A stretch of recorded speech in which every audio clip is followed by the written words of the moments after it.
Welcome to the Hobby Hoarders podcast. I'm your host Sam, and I am joined by the effable, the effeminate, the gorgeous Matt Geary.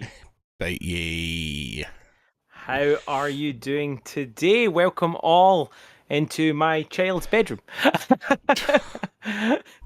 You've been These been ejected from your usual haunts, and now you are in the future, Sam. This is your future, basically. sitting in this room. It may well be. It may well be. Do let me know how the audio is doing. If anyone can hear me, if I'm too low or anything like that. I've very much jerry rigged it. This is very much precariously balanced. But I like to think of this as sort of the quintessential Parian hobbyist experience. You've tried to ram a night together. You've tried to get your stuff together. It's a bit ramshackle, but it will probably work. Whereas you have the opposite. You have a gorgeous setup. You have a million miniatures around you, living the life. Yes. I'm going to try, while you're talking, I'm going to try and jury rig some sort of screen sharing type thingy McDuffer. So I'm going to, And I can do it on the this. reason that little spoiler is Matt is trying to work out. I've just sent him a massive list of starter kits, as today's topic is going to be what makes a good starter kit for gaming. But before that, it is, of course, what has been happening in the last 2 weeks. How have you coped? Have you dealt with your holiday blues? Have you got any gaming back in now you're back in the country? It's been a bit of a nightmare, to be honest. I've sort of had I had a week of, I got salmonella a few days after, 3 days after getting back from Thailand. So fine in Thailand, then I got salmonella. So I was feeling crap. Then my dog started getting ill. And then he's ill again, so he's just cost me $1,000 in vet bills, and I've currently got to wait for some results back, which is panicking me slightly because it could be something serious, and I'm hoping it's not cancer. So I'm panicking slightly because he's got like it's something wrong with his neck and stuff, where he's like his lymph glands are sort of kind of whatever they are, lymph nodes are sort of inflamed. So he's been to the doctor and stuff, and they said 3 to 5 days, or been to the vet 3 to 5 days. So being somewhat distracted. Other than that, I have played some Blood Bowl. Played Blood Bowl with one of my mates, Craig, we haven't played, like, I think the last time I played Craig was in like 6th edition 40k. Like the original Blood Bowl era. Yeah. You're playing with the original lead models. Yeah, so we've not played in ages. So we played that against his dwarves. So it was like, so we've got a league starting soon, start of September, and my human team, the Maffinian Maulers, which I'm currently sort of kind of painting, took on his dwarves, and it was hard. Like I played my brother twice, and I won twice against his. He tried orcs and didn't like them, and then tried elves, and I beat both of them by a point. But the dwarves are just like, they're just so annoying because they just, they don't really go down. They've all got block. So if you're going, at least you roll. I'm not sure if you've played much Blood Bowl and stuff, where you get the blood, like that dice where it's basically a skull and a pow. You both fall down. Yeah, but he's got block, so that doesn't. So you fall down, and then it's turnover, and it's just like, I got one good sort of thing at the start, and I ran with the ball, and then I fumbled it somehow. I can't even remember what happened, but yeah, and then pretty much for the next 2.5 hours, it was on the halfway point, and then he kept on slowly pushing me back, and then in the last sort of turn, sort of towards the last couple of turns, towards the second half, he broke out because he'd obviously knocked a few of my guys up, and I was just like, oh no. So I had to literally bomb it back to sort of get him, and thankfully I managed to knock the ball out of his hand and stuff, and I basically surrounded it with my guys so he couldn't get it. So it was just, at the end, it was just fouling each other and stuff to see how much damage It's we an could do. interesting one because, I mean, obviously, I don't know if the audience knows. I've clearly not talked about it. There's this little game I'm kind of fond of called Dreadball, um, but it plays very differently because in Blood Bowl, of course, turtling is a perfectly valid technique where you take, for example, the dwarves, really good defensive, move slowly up the ball board and try and just score like once or twice in the game and you'll win. Whereas you can't really do that in Dreadball because it's too fast paced. One goal and that's it. You're immediately back to square one. So is that what he was doing? He's sort of an impenetrable force. Yeah, birth moment. I'm just oop. There we go. Um, he uh he was just sort of it's just the way because he had basically loads of blitzers. He had two runners. The only time I could have sort of half damage was to his runners. I then the rest all everything he had two slayers which have frenzy, and frenzy basically follows up. So if you hit them, they have to follow up and hit you again. If they push you back and stuff. So it was, and it so it was just like he was able just to tie me down, and because his guys, I think strength wise as well, they were sort of kind of beating me, and so he was able to use more dice and things, and so I was just struggling. So even it felt whenever I knocked a couple of his guys out, or I did, you know, I he had it where I had 11 players and he had 10 at one point in time. I was like, oh, brilliant, this is great, but it didn't feel like that. It felt like he kept, and then he sort of, as soon as he started whittling down my guys, and it got to the point where I was down 2 guys. And there hadn't been a turnover, there hadn't been a score or anything, so I couldn't get anybody back on again. And he, you know, was just all over me, and I was struggling to sort of kind of hold the line effectively, and I just got to the point where I was firefighting. I wasn't even really trying. Like I think I did tried one long bomb, but because I had no rerolls left, I went for it and I got a 1. And then and I fell over and I lost the ball. Yeah, so it was just yeah. I can't remember off the top of my head in terms of how it works in Blood Bowl. If you attack someone from behind, does that matter? Can they only dodge or anything like that? Because I can't imagine the dwarves are good at dodging if you hit them in the back of the head. No, there's no sort of like hitting them from behind. So basically, you know, and we haven't played in ages and stuff, so we're just starting this new new league's just starting, and we're all like, we've been playing for, some of us have been playing for years, but on and off, and there's new rules. So like there's the newest set of rules out, so there's some slight differences and stuff, but basically it's a case of you can sort of group together to attack or sort of tackle somebody. But you can only do that if you're not in somebody's tackle zone. So there's a lot of, right, so he's in his tackle zone, so he cancels him out. It doesn't go, because I remember I used to think it like goes on forever, but it doesn't, because like only the two sort of directly involved matters. Because I remember at one point when someone explained to me, the way I understood it was, if you're a person and you're being tackled and that person is being tackled, then you're cancelled. But if that guy's being tackled by this guy, then he cancels him out. But that's not how it works. It only matters 2 down the line. So it's hard to explain. It's long if you're within their tackle zone. You, so basically if you've got sort of, I'm not sure if I understand it. So if you've got basically two guys, like the player with the ball has someone next to him, he's being tackled. But if the player who doesn't have the ball also has an opponent next to him, he's cancelled. But that's where the chain ends. The way I first understood it was that the chain just goes on and on and on, but that's not how it works, sadly. Well, I don't know what you're saying. So basically, you've got two guys to set. So you've basically got one guy in front. So let's inflate these fingers. So let's see if we can do this so it kind of sees. So you've got my guy here. With the ball. So the guy on the left or the right, depending on what you're doing here. I wonder if I can draw this out or something. See if I got a pen flying around. I do have a pen. The point is, the maximum number of players that can be involved in this chain is 3, and then that's it done. No, you can. I don't think it works like that.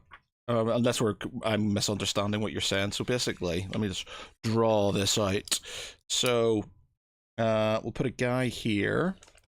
See if I can. While you're if people are, which camera am I using? Oh, it's too white, so you're not going to see. So we'll have a guy here. So, a guy It's noughts and crosses, people. here. I choose top left, bottom right, go left, foul, foul, foul. So here's what you gotta do. You gotta go wide. You gotta go far. Come on now, we can take these. Right. So let's see if this works. I'm not sure if people can see this. So you have this guy here. The circle of the X. So basically you got this guy here. X1. X. So you've got. Let's see if I can do this. So it's so hard. It's so hard to sort of kind of like. Well, if we say X1 on the right, then that's the guy with the ball. Let's say, just to make it easier. 0-1 is trying to block him, but because X is blocking 0-1, he can no longer do that. Yeah. So basically, if he's blocking him, it's 1v1. In general, if this 0 wasn't here. So if we covered that up, then it'd be 2-on-1. There'd be 2-on-1, and that would be that guy blocking at a disadvantage. But because he's there, he's in his tackle zone, therefore that cancels that out. So that, the only way that there could be another person if there was an X on the other side. So if you had sort of this person here, so that means if he's blocking him, you can use him. This guy, this other. Yeah, so you have to attack with the middle 0 to get the benefit. Yeah, so if you attack with him, you wouldn't get a benefit because that guy's in his tackle zone and that guy's, in the tackle zones and stuff. So there's a lot of sort of going down around and stuff and sort of kind of going, well, that guy's in that guy's tackle zone and that guy's in that tackle zone and stuff. So it gets to the point where sometimes you have to go, right, so this guy in the middle, if I tackle him, because this guy the guy who's supporting is not in his tackle zone, I can use him to support. So it's about positioning guys around to sort of get the advantage. If you tackle somebody and they've got more than you, then you still roll that many dice, but they can choose which one to go for, so you never really do that and stuff. And so dwarves, even better when you include people like Nurgle who have stench. I mean, you gotta work out who's got minuses around you. There's loads of stuff. Like I've played orcs who are just very hard and got high AV. Dwarves again are pretty similar. They've just got block. They've all got block. The Slayers I think have Dauntless and have what's it called? Dauntless and Frenzy, and then they've got 2 runners who I think have like dodge and something else, and throw or catch or something like that. But so they're just really hard, and you can tell like all the Blood Bowl groups that I'm in, all they do is moan about dwarves, and all they do is moan about dwarves. So actually, no, I lie. They moan about 3 things. They moan about dwarves. They moan about fouling, and they moan about stalling, and all you see in these groups is people kicking off about sort of these 3 things and stuff. Dwarves are just, I find them hard. I find them challenging, especially with humans, and humans are sort of kind of like a second tier sort of kind of thing. But it's a challenge. It just sort of makes the game slightly hard, I think. The thing is about dwarves is, well, it's certainly in I don't know if Blood Bowl suffers in this. It depends how you do leagues, but in terms of leagues, and especially in terms of tournaments, does the amount you win by matter? Yeah. So when you play a game, you get, so we haven't added in our league, we're not adding bonus points. You can have it where you get bonus points for the amount of scores and stuff. All it is basically you get 3 points for a win, 1 point for a draw, and no points for a loss, and that's it. And then it's basically down to it's going to be down to score difference if there's a tie at the end. See, now, I don't like that. That's the thing that I've always disliked in games. I like 3 points, 2 points, 1 point. That's fine.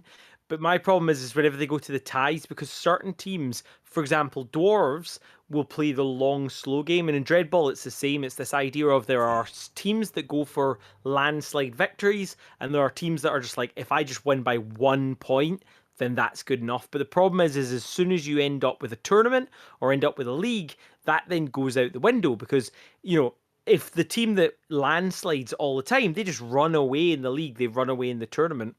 Yeah, but that's that. Bear with me a moment. I'm going to have to talk to yourself, Sam. My dog has decided this is the time that he wants to start kicking off, so I can't shout at him because he's ill. So just bear with me a moment. I'll be right back. So, whilst he described a truly terrible game, Blood Bowl, let me describe to you the fantastic game, the majesty game that is Dreadball. Now, with Dreadball, you don't have this messiness of turnovers.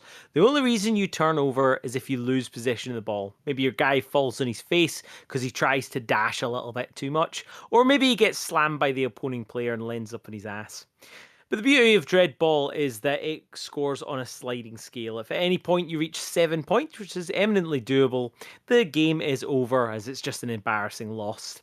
Whereas at the end of the turn, just whoever has the most points wins. Because you can effectively be winning by 4 points, come back to 0, and then be losing by 1 point, that's how the game is played. You have 5 actions for each side and a maximum of 2 actions on a single character.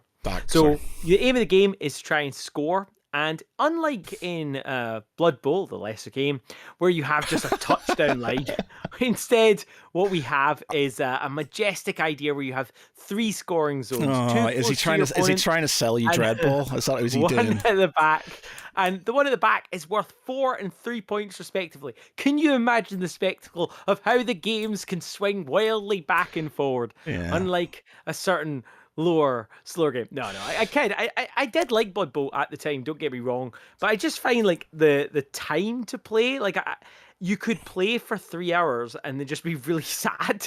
I don't know, maybe I'm just bad at it. Again, like, there are teams that think that like dwarves are hard, and it's everybody sort of complains about them and stuff because they're just a hard team. Because when I played, I don't remember them being that like absolutely brutal. I remember the undead team being absolutely blooming vicious because of their werewolves, and again, I might be getting confused now. Mummies? I don't think that's the thing. You have sort of the thing is, there's a lot of it. Again, because this is our first league, so we've not started, and there's lots of people who obviously play leagues regularly and stuff, and they get really pissy about stuff, like really pissy. Like they do not like people fouling at the end of the game, and they don't like people, or at the end of the season, and they don't like people stalling and things like that because it stops them from getting points and blah blah blah. But they're legitimate tactics for the game. There wouldn't be in the rules and stuff. It's like they think, oh, it's just not sportsmanship. It's like, kind of is, to be honest. You're trying to beat people up and stuff. And as much as it's annoying because you want to score and it's tight and stuff, you're just like, well, that's kind of permadeath in leagues. In Dreadball, there's permadeath. Yeah. So if your guys die, that's it. They're dead, and that's why people get upset because they could have a character who they've built up. They've got lots of good stats and things like that, and they could get foiled at the last season or the last sort of game of the season, and somebody could foul them just because they want to, and I would absolutely do that, and then kill them or do them an injury that stops their stats being as good, and they get really annoyed about that, and it's just like. As much as I understand, I hate losing. Like, and I've had characters. Like, I've got a quarterback of mine called Gierzanowski, and it's like, he's like number 1. He's the first guy I ever painted for my Blood Bowl, and I was just like, I need to spray a person that gets knocked out and things like this. And the last league I played with him many years ago, he nearly got killed. Like, he got sort of like. A load of stuff happened to him, and I was just upset. But this is part of the game; it's just the way it is. To be honest, I feel like that in tournaments. If we're doing a league tournament, I would be bothered by losing my best player. But in leagues, I just thought it was funny as hell. I had the Destroyer of Worlds. So the Hobgoblins have shitty little guys, but one model is called the Hulk, and it has just stupid rules. So basically, like, let's say a standard player is 30 points, a Hulk is 210. Like, this is what we're talking about. So if you lose one of them, it's expensive as heck. But this bad boy, he was unstoppable. In a slam, so like in a slam in Dreadball, give me sort of your standard human guard. How many dice would a human guard smashing against a human jack have? What? Jack guard? What are they called? A lineman against a lineman? basically, or A big boy versus a little boy. What would the kind of oh, dice so like situation an be? ogre versus a lineman. So an ogre would probably get 2 or 3 dice depending on his strength. So it's down to strength basically. So if your strength Okay. is more than, you get 2 dice. If it's double, you get 3 dice. Okay, so in Dreadball, it's pretty different from that. The strength is just your stat that you're rolling towards. You always start off with 3 dice, so it doesn't matter what you're doing. You always start off with 3 dice. Well, to put it in perspective, I was slamming against a goblin, 2 dice, and I was slamming with my guy, 7 dice. My guy was strength 3, so needing threes. His guy was strength 5, so needing fives. So why do you Two think dice versus 7 dice. Who do you what think won? the 3 dice? The 2 dice won Yes, two because dice. in it you have a thing called exploding sixes, which means you roll your dice, then you roll again, you roll again, you roll again. So not only did I cock up and only get 2 successes on 7 dice on threes, but he rolled so many sixes that he punched my Hulk's head clean off. It was so funny. You couldn't get mad at it. You ended up with like 8 6s, which is like dead, just dead. So why do you think that Dreadball, the amazing better game, isn't as popular as sort of Blood Bowl? I think Mantic just in general isn't as popular. The thing is and as much as I like to tease Games Workshop, it was my first game. It was a lot of people's first games. They took the chance at having brick and mortar stores. They damn near bankrupted themselves having so many stores. And at the end of the day, that's why we played it, because we loved it then, and the lore. I don't know about you, but for me, the lore. I'm listening to Gotrek and Felix at the moment. Not literally right now. I'm not that rude, but I'm just loving it. I'm just loving like the spectacle of dwarf slayers fighting dragons, and I'm just going, oh, so good. And I just want to play Old Hammer so badly. Not Yeah, in yeah, this yeah, anymore. yeah, yeah. I remember the first, like, and I've still got it here actually. My first ever Blood Bowl with the polystyrene second edition polystyrene boards. We got it because they didn't have a Games Workshop in Northern Ireland in Belfast for a very long time. It it would have been, when did the first one come? To sort of mid-90s or something? I can't remember. Hey, But now don't call us backwards. Now we just took our time. We were too busy that's the drinking. Republic. That's not the North. We don't talk like that. Yeah.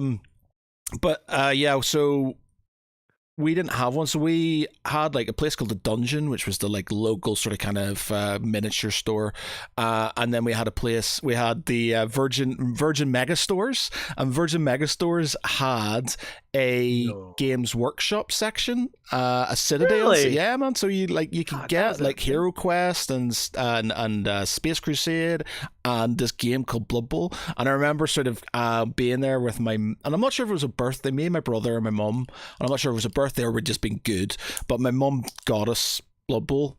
And I just remember sort of kind of being really happy with this big bag, with this big board game, and like swinging it around, and then just walking down the street in Belfast, and then forgetting that I was swinging it around and hit some kid in the face with the bag.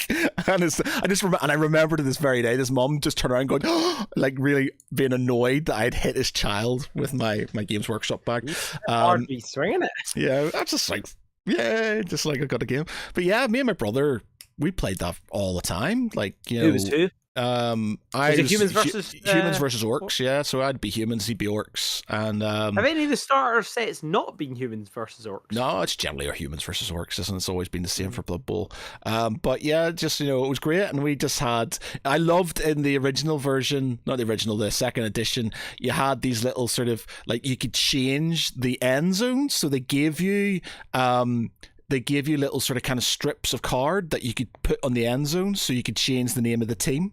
So you could have the Gouged Eye or the Reekland Ravers and things like that, and you could stick them down, and that was really cool. I thought it was really good, and we loved that game. It was like that and Talisman were sort of games we played a lot as mine was kid. first edition. Which one had the All Stars expansion where you had the chunky little cards and you had like the Chaos Warrior and they had like all First the stats edition. and stuff on it? First edition didn't have miniatures. It was all card based. Oh, maybe it wasn't first edition then. I can't remember off You the had- top of my so head. basically I've got it in the attic. First edition. So I've got all of them bar first edition. which I think was like a Are white. you looking for first edition? That's a shame because I've seen it for sale a couple of times. I think you could get. I think it was you got it from like White Dwarf or something. I can't remember exactly what it was. So first edition was basically all card based. So it was all cards. Second edition was the one with the polystyrene board, which I still think is one of the best starter sets or best game, things for a game ever. It was just really good that you got these polystyrene boards that looked like stone. That's third edition.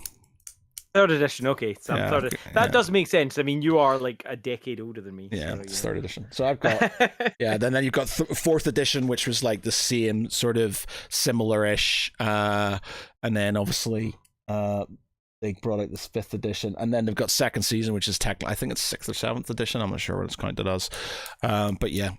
So yeah, it was just I still think the second edition, you got both teams, all the dice, and you got these cool polystyrene boards, and it's just like you don't get that in the new ones. You get they've made the sort of boards bigger and stuff like that, but the annoying thing is you can't use the polystyrene boards anymore with the newer miniatures because the newer miniatures are bigger, so they go over the squares. It's annoying because I'd sort of kind of like spray painted them and stuff and made them sort of like not spray painted them because I would have melted them, but like I used an airbrush and stuff to sort of make different sort of effects on one. So I had like one with sort of stony and I had one that looked like lava and stuff like that. And yeah, it was really good. Modular board, it's funny because in terms of like obviously wargaming, literally every board you do is a modular board basically, because of course you always change it. And yet I just hate modular board games in terms of the ones I have to make the boards of. Like, Zombicide I absolutely love Zombicide, but even then with the, because they give you like the big square board, so it's not like you have to do that much effort. Worse offenders would be things like, you got that Star Wars one, don't you? Which I used to have as well. What's it called? Imperial Salt, and then Talisman. Oh Lord, I cannot be bothered with that. When we did Gloomhaven, my friend bought Gloomhaven, and then COVID obviously happened, so we couldn't play the physical game at his house. So instead we switched to Tabletop Simulator. I'm gonna tell you, it was just a better experience. Having a button you pushed and it did it all for you automatically. People say, I don't like, sort of, it's not the same thing as playing board games online, but you totally can get the same experience playing a board game online, but without the stress. I guess obviously, board game simulator. If you could sit at someone's house, I would do it. But Tabletop Simulator is good. We played Axis and Allies on it and stuff, and it was great because Axis and Allies takes forever. It takes half a day to set up anyway and stuff. So you can go in and just sort of have it all set up and carry on. And it's bar the sort of tangible things there and stuff. It's pretty similar. And I think it's good. When it comes to my point about the rant about that, was that Mantic did at one point for Dreadball these modular boards for Dreadball. There were loads of like hexes that you would put together and make any board shape you wanted. And I was just like, I hate this. It was all MDF as well, which I probably could have made nice, but I was just like, So yeah, I don't like. It is a pain in the ass. Like we played, we're trying to do. My friend's trying to set up a Blackstone Fortress campaign. So we played a game in Northwich the other weekend, and it's like similar to Imperial Assault and stuff. You've got to look at the map and then put out the different sort of boards and stuff. And it is sort of annoying. That is the one thing about games like that. It is like looking through them all, go, right, that's side A, that's side B, and trying to work it out. It is, and there's always one person because you can't all cluster around the manual. You've just got to. You've got to do it, and so I understand it is a pain in the ass, but yeah, it's a good experience. And to be honest, I find actually I've sort of not been keen on players versus board games, but Blackstone Fortress actually works quite well. And you can have it where somebody is playing as the sort of basically the overlord or whatever it is, but it works quite well in that there's a lot of tables to roll on, and there's a lot of different variation on what these things do and how many of them there are, and based on a dice and stuff. And I think that was that's not too bad and stuff. So it made me sort of kind of think again about sort of people versus the board game games and stuff. Like, again, Was it the randomness that really made it better? Because I think that's the thing about like board games is eventually, like even in Gloomhaven with its millions of enemies and whatnot, eventually you would like be gaming it out, and I hate that. I hate when you go like, well, if I do this, then he'll do this. yeah, And yeah. it's like, no, you should be able to predict what the enemy's going to do, but how else do you do it? Like it's so hard to make Yeah, a in good this one, AI it's system. basically from what we played. You basically have your heroes and stuff, and you have specific sort of kind of points where the enemies spawn in, and then you have to go and get these spawn points. But they can keep on coming. So basically, they roll dice, and on a 1, 2, or 3, and it's a D20, so it doesn't happen very often. 1, 2, or 3, they come back. And they can Yep. keep on coming back even when you complete the mission. So you have to get that and then get out before they Yeah. they swarm back in and stuff. And it's quite a good mechanic. And there's like certain things you roll on each one of them depending on what they will do. So if they are beside you, they'll attack, or they will do this. But if they're a certain way, if they're a few squares away or hexes away, they may hide, or they may go to cover, or they may run away, depending on what they are. And there's basically a lot of grids. This Games Workshop, so it's like lots of grids depending on what they are and where they are and stuff. And it worked quite well. I quite enjoyed it and stuff. It wasn't too bad, so we're gonna carry that on. Though I'm not sure what's gonna happen with my other friend because he couldn't make it, so I'm not sure if he's gonna take over as the sort of dungeon master, or if he's gonna sort of have a character or not. But we'll have to see. Have you ever done just on a segue? Have you ever done a D&D where you were also a player character? Where So you were the dungeon master um and you were a player character. I kind I of mean, you sort of get to do it with NPCs, but yeah, I not kind quite of do that as it is. So a lot of the guys in our D&D campaign, which is on Thursdays, by the way, yeah, at 9:00.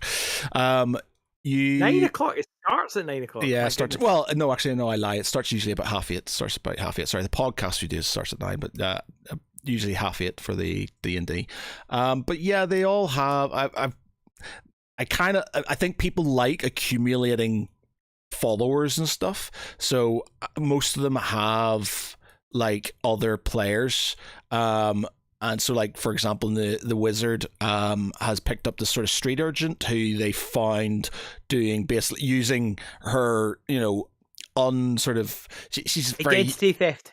so she's basically using sleight of hand and sort of like what is it? What's the fucking cantrip called? Cantrips. What cantrip was it? Minor illusion. She was using minor illusion and stuff to basically steal from vendors and things like that. And so the wizards like saw this and was just like, right, okay, and tried to have a conversation with her, and she tried to run away, and then they kind of chased after a small child and then persuaded her to sort of kind of like go under his wing and stuff. So I made a character for her and stuff. So, she's really a low level character and stuff, but he's got this sort of little underling who he can sort of kind of work with. And, whenever they can't be on a game, I sort of run their character as if it was them, basically, and stuff. So if they want to be there.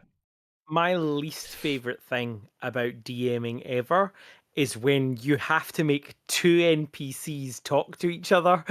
It feels so wrong. It's like, and now the great Duke looks down upon him. Oh, hello, sir. You're playing both sides of the. You're like, I feel like an idiot right now. I just find it bad because I always forget the accents I do for people and stuff, because I'm just like, right, so there's so many characters. Yeah, it's just like, I'm not sure which one. This guy had a sort of kind of the Bristol type accent, and then now he's American, and it's just like I forget. So I've got a spreadsheet now after nearly 2 years of playing this campaign. I've got a spreadsheet now to sort of kind of give me a hint at what I was sort of the way these people talk and stuff and what they all do and things. But yeah, it's sort of it's... As you can imagine, pretty much all of my campaigns have to happen in a dwarf kingdom of some description. I mean, it's like the law at this point, isn't it? Get your wee out, you wee gobshite. Talk to me, you that giscunner. We don't have any. We don't have a Scottish dwarf. We don't have a Scottish dwarf. We don't have a Scottish dwarf, actually. We've got so wizard, half elf. We've got a cleric who's an elf. We have a ranger who's an elf. And we have a You have a Warforged. ranger, someone that's going a ranger. We got a Wow, that's oh, great. there, man, the amount of damage. He's my brother, and he does like the amount of damage his character does is just insane. We had a I mean, basically we had a thing. We've got this ongoing thing, and I try to throw in sort of like story arcs. So his story arc with his thing is trying to find his brother, and you know, a make up for certain like past things that have happened and stuff. And we did this thing where he found his brother. His brother wanted to go and save his wife. His wife turned out to be the sister of our old paladin, and there's like sort of ties in with the new paladin who promised that he would try and protect the new paladin, you know, the sister, and blah blah blah. So it had to sort of get so found his brother. Turned out that my brother's character had murdered his brother in the game's character's best friend. So there was a moment in it where I basically turned around and basically said as one of the bad guys and went, so yeah, so he killed your best mate, have a chat and stuff. So my brother unfortunately got some really high persuasion rolls and sort of said this thing. He said, you know, he tried to do this, he may have saved your life, but he was a bad person and blah blah blah, and sort of his brother in the game had to believe him because it was such a high roll and stuff. I was like, all right, okay, he forgives you and stuff. And You enjoyed that kind of flashback thing. Have you ever heard of Blades in the Dark? sounds familiar, rings a bell. I absolutely love the idea of it. It's definitely a game I would love to be a player of. I don't know if I'd want to be the dungeon master of it. But basically, like, let's say an instance like that happens. Your brother rolled persuasion checks. Well, in this, you just automatically happens. The past thing happens. So you'll be like, oh, well, before I arrived on the scene, I actually chatted to the bouncer and we were talking persuaded to him. oh, we And it was have just because fresh clocks. we had the guy, oh, what's his name? We had him on our podcast. The guy who writes Really? what's his name? That's good. His name's Matt. His name's Matthew. Matthew. Oh god, we've had him. I love that mechanic because it's basically how good can you like bullshit. What was the game's name again? Sorry. Blades in the Dark. Blades in the Dark. RPG. Blades in the Dark RPG.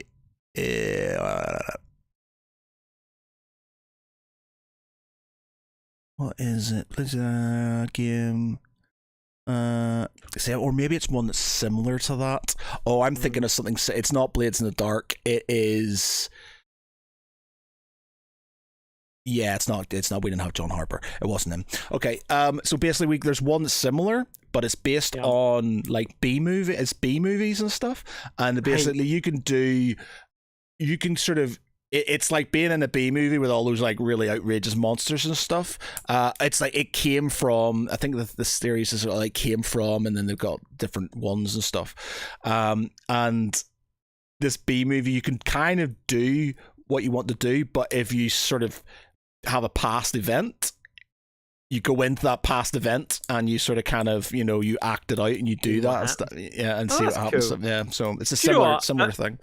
I'm just thinking about this. We should get our brothers on a podcast episode. That should be the D&D podcast episode. It should be D&D better than Games Workshop ? Because my little brother is like, oh, he's, you know, Dungeons & Dragons, any system you thought of, he's played. You know, the one he's been playing at the moment for like something like 5.5 years is called Kingmaker. It's about like actually making kingdoms, and he's the dungeon master of that. And he talks about it, and I'm just like, geez, like the lore just keeps going and going and going. I'd love to do the Song of Ice and Fire. I said like because they're at level 11ish, they'll be level 12 once they finish this battle. It's about to come up and stuff probably. But to be honest, it's pretty high as D&D campaigns go. Like so often do your campaigns like sort of end before level 10. Yeah, well that's it. We because it's homebrew, so we're just starting from 0 and starting from 1 and making it all the way up to 20. We might even push past 20 if they want to and stuff. But at level 20, you're not like a god at that point. Pretty much, there are sort of some other rules, so you can get keeps, and you can sort of like we'd have to sort of push it on to sort of kind of like having it would be like castle management and sending people out on missions and doing things like this, and then maybe they could have effects on it. I would have to think about it and stuff, because you can give them boons and you can get special things past level 20 if they want them. But yeah, so yeah, level 12 they'll be soon. And my little brother's done the whole shebang where you effectively start fighting gods and demons, but yeah. I think it's good for like sort of the realm of the one-off. I think it's very hard to keep the game intense and like keep going so I basically do, because like a lot of the guys, I throw just lots and lots of low level cultists and things like that, because it feels a bit more realistic and stuff. So there's lots of them. So for example, in the last session before the last, my brother's character, the good thing about them is they go along with the story and they act the way their characters would act. So if they do impetuous things or impulsive things, it's because they feel that's what their character would do. So they would do things because that's it. Like the Dragonborn's really good at this. Like he will just do stuff because that's what his sort of character would do, and it gets him into a lot of trouble, but that sort of makes a good sort of kind of storyline and stuff. So my brother's ranger, it was meant to be so basically we had this thing, so I did a false Hydra story for two of the guys who hadn't done it before, and it's a really good sort of, if you've not done false Hydra before, don't look it up. If you've not done it before, don't look it up. Get your DM to do it for you. It's really good sort of storyline and stuff. So I did that for them, and one of the whole things is, and again, spoilers, if you don't want to know what a false Hydra is, then don't listen on. But the whole thing is that there's sort of, when a false Hydra kills somebody, you forget about them. The people around within the sphere of influence of the false Hydra forget who that person was and stuff. So you've got a lot of weird shit happening. So they wake up and there's a backpack there and they don't know whose backpack it is, and then they look up and there's things that relates to them, and they're like, well, what is that, because we don't know who this person is. So we basically had this thing where it turned out that they had a seventh member called Augury Dugfus, who was basically a female warrior, human warrior, who had basically a romance with our paladin, and it also a kind of underlying thing where my brother's character was in love with her, but she had fallen in love with the paladin, so it was a bit of a love triangle thing going on. But they both forgot her, didn't realize, because she had died fighting the thing. And at the end, when they killed it, I gave them these sort of like all these memories that flooded back about, she was at the Battle of Falcross Bridge and she was this and this happened, and you remember that time when she did this for you and she saved your life. And she never existed. This was never a player character. No, she never existed, but she does now, because basically the way they forgot about it, because they were there, they completely forgot about it. And even the characters who weren't in the city when this happened, I said to them, I said, look, you now remember, you've always known a person called Augury Dugfus who was a part of the group and stuff. So when they come back, you can talk about her as if she was a person and you knew her and things like this. So they realized that they've forgotten about her and stuff. So there's a lot of things. And so we had a thing where she had died, but before she died, she was clutching like an amulet that my brother's character had given her. I made this up, so it's basically he had fallen in love with her while they were sort of traveling to the first sort of kind of encounter before the campaign started, and he had sort of given her this amulet that his mother had given her, and it basically. Yeah. It's like it provides like a part of this. It's meant to sort of collect a soul, or sort of it's like a soul stone. So it's sort of they used it for their ancestors and things like this. Yeah. And so basically, when she died, part of her sort of essence went into this amulet, and so I had this thing where he was seeing her, like he would just see her. And she'd be sitting there and she wouldn't talk to him. She'd just sort of smile and things. And then he'd sort of try and pray and not get very far. And every now and again, things would happen where he'd sort of kind of see her over the shoulder of the paladin, looking sad because, she wasn't with her, the one she loved and stuff. And it was the whole sort of thing about him sort of getting upset that, you know, he loved this girl as well, but it wasn't sort of given back to him. You know, it was reciprocated in that she loved him, but as a friend, sort of like she was in love with the paladin and stuff. And dude, you even make your D&D group go in the friend zone? Do they not have that enough already? Well, it wasn't even that. It was just sort of because it made sort of, because his character was always quite aloof anyway, so I needed a sort of way, a reason for him to be always leaving off and doing things on his own. And the whole thing was, I made it that his character was upset effectively about this relationship, and he couldn't be around the group because she was there all the time and stuff, and so it broke his heart. So that's why he would take himself off to do things and stuff. And so basically we had it where he wasn't initially there, but she has asked him to come and help, and then she's died, and then when he's turned up, they've all forgotten about her. And then when he's come back, we were meant to have this funeral. So I've kind of gone a very long, windy way to this point, but they were going to have a funeral, and I built a map for the funeral, and there's all the shit was going to happen at her funeral, basically. And then they all decided that they weren't going to go to the funeral because they needed to sort out some cultist stuff. So the paladin basically said to the lady Taunt, who runs the sort of kind of city and stuff, can you sort of make sure she's reverently sort of looked after until we have time to bury her and stuff. And then Tharvel, my brother's character, decided to bugger off and try and find his brother, who had literally left to try and investigate this island where all these cultists are appearing and stuff. So he took himself off on his own, and the idea was that the whole area was meant to be for the whole group. So we got this thing where he buggered off on his own to try and find this, didn't tell them he was leaving, so they were all sort of kind of decided they were just going to do their own thing in Taunt, which is the city they're in. He buggers off. I had all these maps for all of them to sort of encounter as a group, but he decided that him and his brother were going to do it on their own. They were going to try and get some information. So they all pile into this sort of like arena thing, and it's covered in bad guys and stuff. And then they're surrounded by bad guys, and they bolt the doors because there's guys out the back and stuff. And then this is where all this shit happens.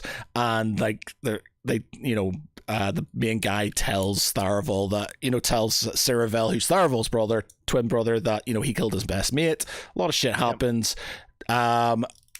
He persuades him, says, look, I'm your brother and I love you and blah, blah, blah. And he's just like, you know what, that's fine.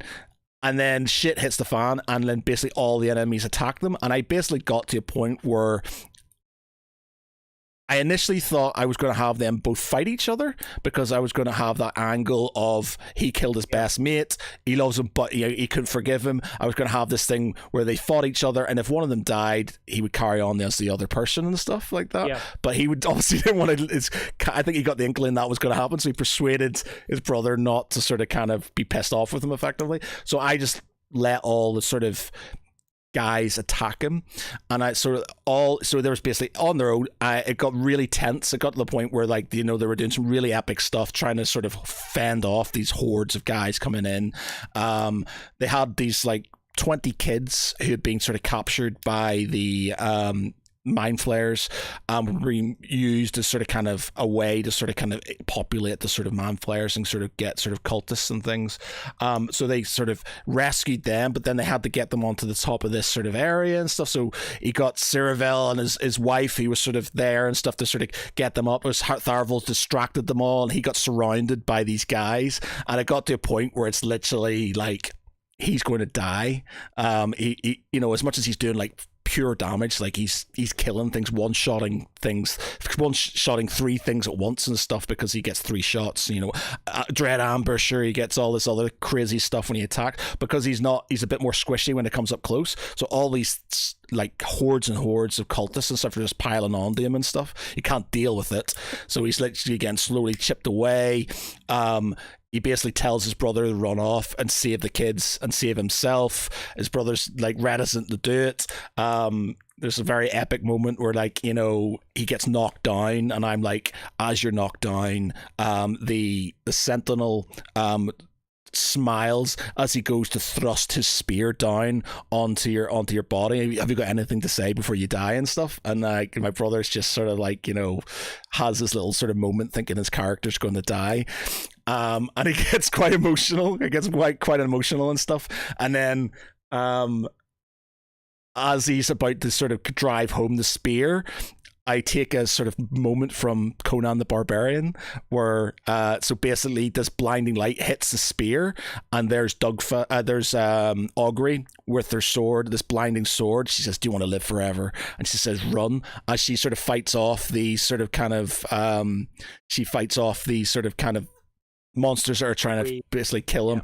He's sort of very badly injured, but sort of manages to escape. She sort of gives him one last look and says, "I do love you, Tharaval," and then sort of kind of explodes in this blinding light, knocking everybody back as him and his brother sort of escape down this tunnel to sort of get away and stuff. It was very epic. It was very good. Did the jewelry break as well? Did it shatter into a million pieces? That was sort of kind of it and stuff, you know. It was done, and I thought it was it was a really good moment. So I liked that sort of things, and it was just sort of tied in. Interesting that you sort of throw loads of little guys at it, because I think that's sort of an accepted thing of, if you want to mess someone over in D&D, it's hundreds of small things, especially if you combine it with pack tactics, which, you know, standard human cultists don't have.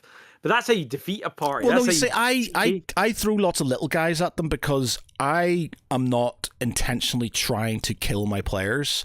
But lots of little guys is how you do it, because you know, sort of activation. I know, but the thing is, little guys, you can knock them down, but you can't out and kill them. The problem you have is now, and I do have bigger guys now because they're getting really quite powerful and stuff. But we've had some occasions where the players have nearly been doubled out in damage and stuff. So there's one instance where my brother sort of went in to attack this sort of kind of guy, and I rolled the dice and I doubled him in damage. Well, no, it was like a couple of points before, and my brother just went. Which, for anyone that doesn't play D&D, if you get double, that's it, game over. There's no sort of death, so it's nothing. You're just dead. And I was just like, fuck. And it's quite hard to sort of get the CR level right and stuff, so you have to be very careful. So I sort of aim for lots of little guys with maybe one or two bigger guys, and then if they're getting through them too easily, I throw in some bigger stuff afterwards and stuff. And it's just sort of I gradually build it up. But I'm not, you know, a lot of you get dungeon masters who just out and out want to kill their players. I don't, because I want a storyline. I want them to sort of build up and stuff. So the only time I will let them sort of, you know, would let them die is if they do something really stupid. And even then, I'll try and help them out. But if they go into a bad guy and they get doubled out, that's it. I can't do anything about it. They're doubled out, they're dead and stuff. So I try to give it enough space where they can enjoy themselves, but it's a threat. So lots of guys, you know, it was a threat. And then that thing, you could tell he was getting stressed with me because he was arguing with me. He's like, "Oh, why would you do that? And why would you do this?" And, you know, I think you're overcomplicating this and stuff. And I was just like, and deep down, it's just like, come on, man. You know, I've saved you guys in so many separate occasions. I'm not going to actually kill you. You know, there's got to be something going up. But he was getting stressed about it. And it was like, "Oh, you're not going to do this." And I was like, you know, I'm not going to do it. And there's a lot of them where, you know, they've done stupid things. And I've sort of found a way to get them out of it and stuff. And I will sort of find a thematic way for get if they do something really stupid and it's going to kill them all, I will try my best to sort of not. Are you a dice fudger at all? Have you ever fudged dice? Yeah. I don't sort of like if I think it's going to affect the storyline. So for me, it's literally storyline. The dice are important in that it sort of makes them feel like they're getting certain things, but there are certain times where I will just throw dice because you know, it adds to the sort of kind of the what's the word, the tension. Yeah, and sort of, you know, and there's certain things like I will like there like creatures have certain stat points and stuff like that. I don't, you know, I'm very loose with everything because I feel like it gives me more of an option to make the story better. And so if certain things, if they're killing things too quickly, I'll just increase the stats slightly, or I'll increase the hit points so they're not killing it as fast. Or, you know, if they are struggling with something, I'll just go, okay, right, well, I'll do that. I'll knock that down, or, you know, I'll give it. So I make it so it's sort of, it's not too hard for them, but not too sort of easy either. So it's a good thing, and you get a good storyline out of it. There is, like, I'm getting to a point now where, you know, they've got lots of, you know, I'm not too precious about killing sort of sidekicks if they sort of do something stupid with the sidekicks and things. I've got them all certain sidekicks who they care about and stuff, so I think they're all very precious about these guys and stuff, so they're very mindful about it.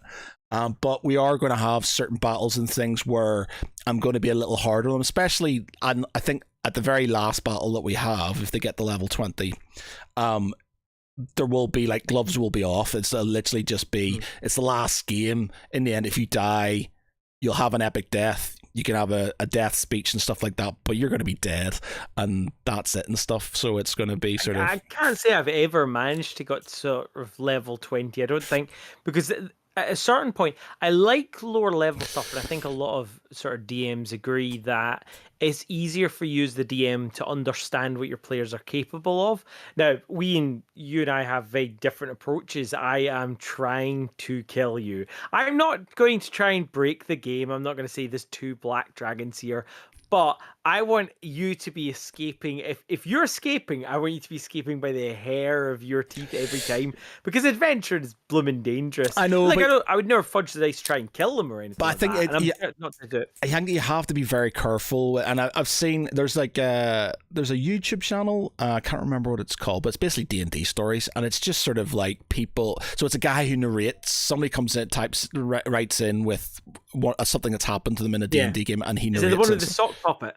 No, it's like art. So he has this thing, you know, it's just like why my DM is the worst DM and sort of thing, and and you get ones where it's literally like the DM, you can tell, is out to literally kill the characters and stuff, and you can tell they're just not enjoying it, because they're just sort of, you know, he's doing stuff and he's fudging, or he's not fudging things, he's sort of, you know, if he doesn't get his way, he's changing things so it makes it, you know, to the, you know, hard, and it just doesn't get like that. I don't see. For me, if you go to the you know, the camp, and unless you really mess up your roll, you'll see there's 20 bandits.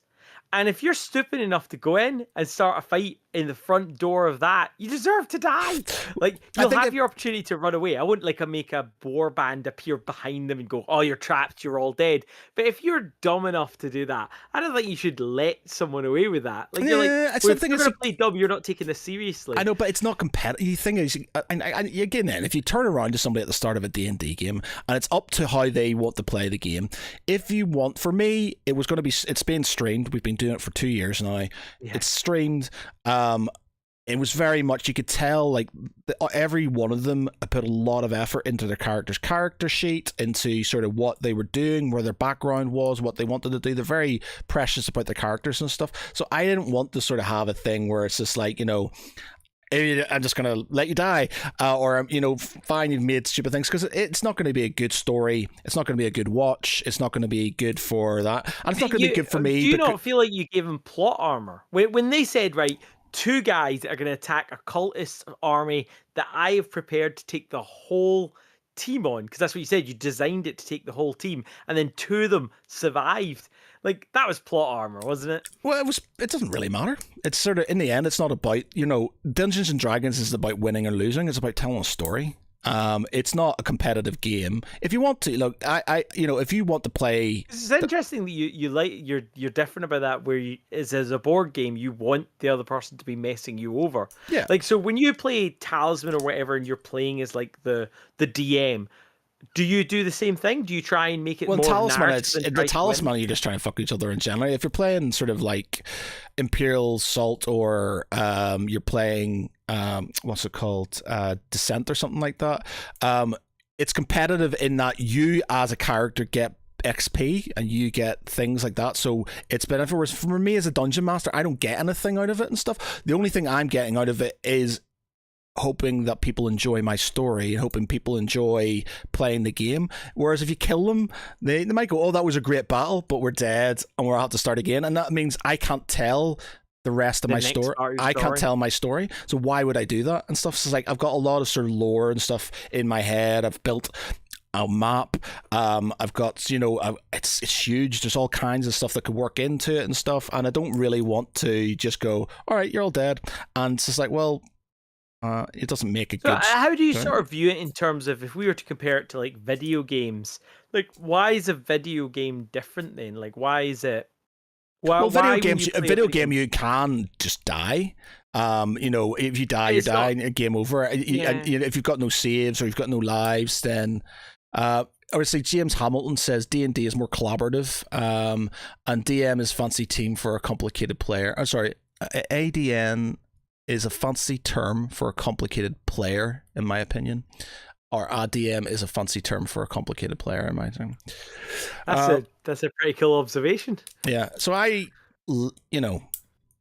for me, I think you have to sort of have certain rules when you start a Dungeons and Dragons game. You have, or anything you have to agree at the start. So I said at my start, because I knew I'm not massively into the up on all the rules. You can tell like throughout the sort of kind of 2 years, I still ask questions like, is that what the role is, or is that what that happens and stuff? And so we have this sort of kind of vague idea how things work, but and we have certain rules we have for things. And I will say, they always go, oh, can I have this? No, you can't have that, because that's the way it is. And we try and work around certain things. So I'm not sort of like give them everything they want. If they they fuck up, then that's, they have to deal with that. But it's a good story arc for me to use and stuff, and I can use that. And I'm not saying I wouldn't kill them if they get doubled out. I can't help that. That's just the way it is. Yeah. Or if the only reason I let my brother live was because I had already built in that sort of amulet thing into the story, and I was like, this is a really good place to use it. And stuff. Had he had just escaped and not used it, then I could have used it somewhere else. But because he was in trouble, I was like, well, this is a good place for him to use that and stuff. So that was a thing. But I said no. I said no evil players. I said no neutral, chaotic neutral. I said, you're not allowed. You can be good. You can be neutral. You can be lawful neutral, and that's it. Because as soon as you start throwing evil players, I said, if you're going to be evil, all of you have to be evil, or all of you have to be chaotic neutral. It's a completely different campaign. Yeah, you don't. I've never run a campaign where everyone was evil. I wouldn't feel comfortable with it. Like, you could get really sort of weird stuff. Like we had a Rogue Trader one, and one of the guys. The one thing and this is the reason I didn't do it, is because he was actively trying to fuck us over, and he was doing stuff that was, sort of kind of, I think, making the DM feel slightly uncomfortable and stuff, like using prostitutes as meat shields and things like this, and and it's just like, and then appearing and then sort of kind of messing up some other players and stuff, and it's just like having that subversive thing in a group of people who, especially if they don't fully know each other properly, it can be, because we've had enough sort of trauma within the group, he's making fun of me, or I don't think he's doing this, and blah blah blah, or she's doing that, and you need to have ground rules at the start. So if you have mixed characters from mixed alignments and stuff, that can be problematic unless you've got experienced players who know that's going to happen. And like, if you want a game where you literally, I'm going to be competitive about this. If you fuck up, I'll be fair, but I'm going to be competitive. They have to know that from the very start, and they have to understand that this could happen. But for me personally, it's just a story. It's telling a story. I've got I used to write it all out, and I used to sort of make sure I had every position that they could do sort of written down and stuff. But they kept on doing random things, and so I just got I was just losing out on all this time. I'd made these maps, I'd done all these things, and they weren't using them. So I was just like, so I've got an idea. I've got who the big bad is, Tiamat. So we've got Tiamat as the big bad. We've got sort of like a main sort of thing about how the corruption's sort of spreading from the southeast. You've got certain, things that they will do that might affect, this corruption spreading. They could stop it. Then I've got lieutenants and stuff here I'm throwing in sort of as they sort of kind of progressively harder as they get along towards when they fight Tiamat in the last battle. And I've got basically certain things that I want to happen, and then I sort of kind of steer around based upon what they do, and it's basically they just do stuff. So a lot of the stuff I do now is ad-libbed, and you can kind of partially you can do it because I'm sort of like, right, what I'm going to do, but some of it's quite easy. They go, right, I'm going to do this, and I go, okay, cool. Well, it's the lore, isn't it? In a way, a lot of the time, the lore can dictate what they can and can't do. So, for example, if you know the big bad is there, and you know that you've got several lieutenants, that kind of directs. They know that they've got goals, which I think is always a good idea. Yeah. So, do you have an end goal, and do you go for XP? I mean, this has just basically become the D&D episode. We need to change the title on this. Yeah. At this point, we're not talking about starter sets. Yeah. But which do you go for? Do you go for XP or event leveling? It's event leveling. So we started off with XP, but then we were getting to the point where people, if they missed a game or if they, they hadn't got as many... It becomes competitive Yeah. within the players, and I think as soon as it becomes like that, Yeah. it becomes bitter. People are raging that you've given someone XP because they did something cool. We had things that I said, if they've done this, so what we do is for, they do get a bonus for doing epic things, but they get inspiration points. So basically everybody levels at the same time, based on the event, and it's generally a big event that happened. So they had a big event where what was the last big event that they had? I can't remember, but they've got a battle coming up, so I'll give them when they get through that, I'll give them another level, so it'll be level 12. But if they do epic stuff, so I say to them, so do you think any of you deserved any inspiration? And they'll go, I deserve inspiration because I did this sort of running jump, and I used my bow as this, and I said these epic words. Or if they say something, if they really RP it, if they do really well with the RP, I'll go, you can have some inspiration for that and stuff.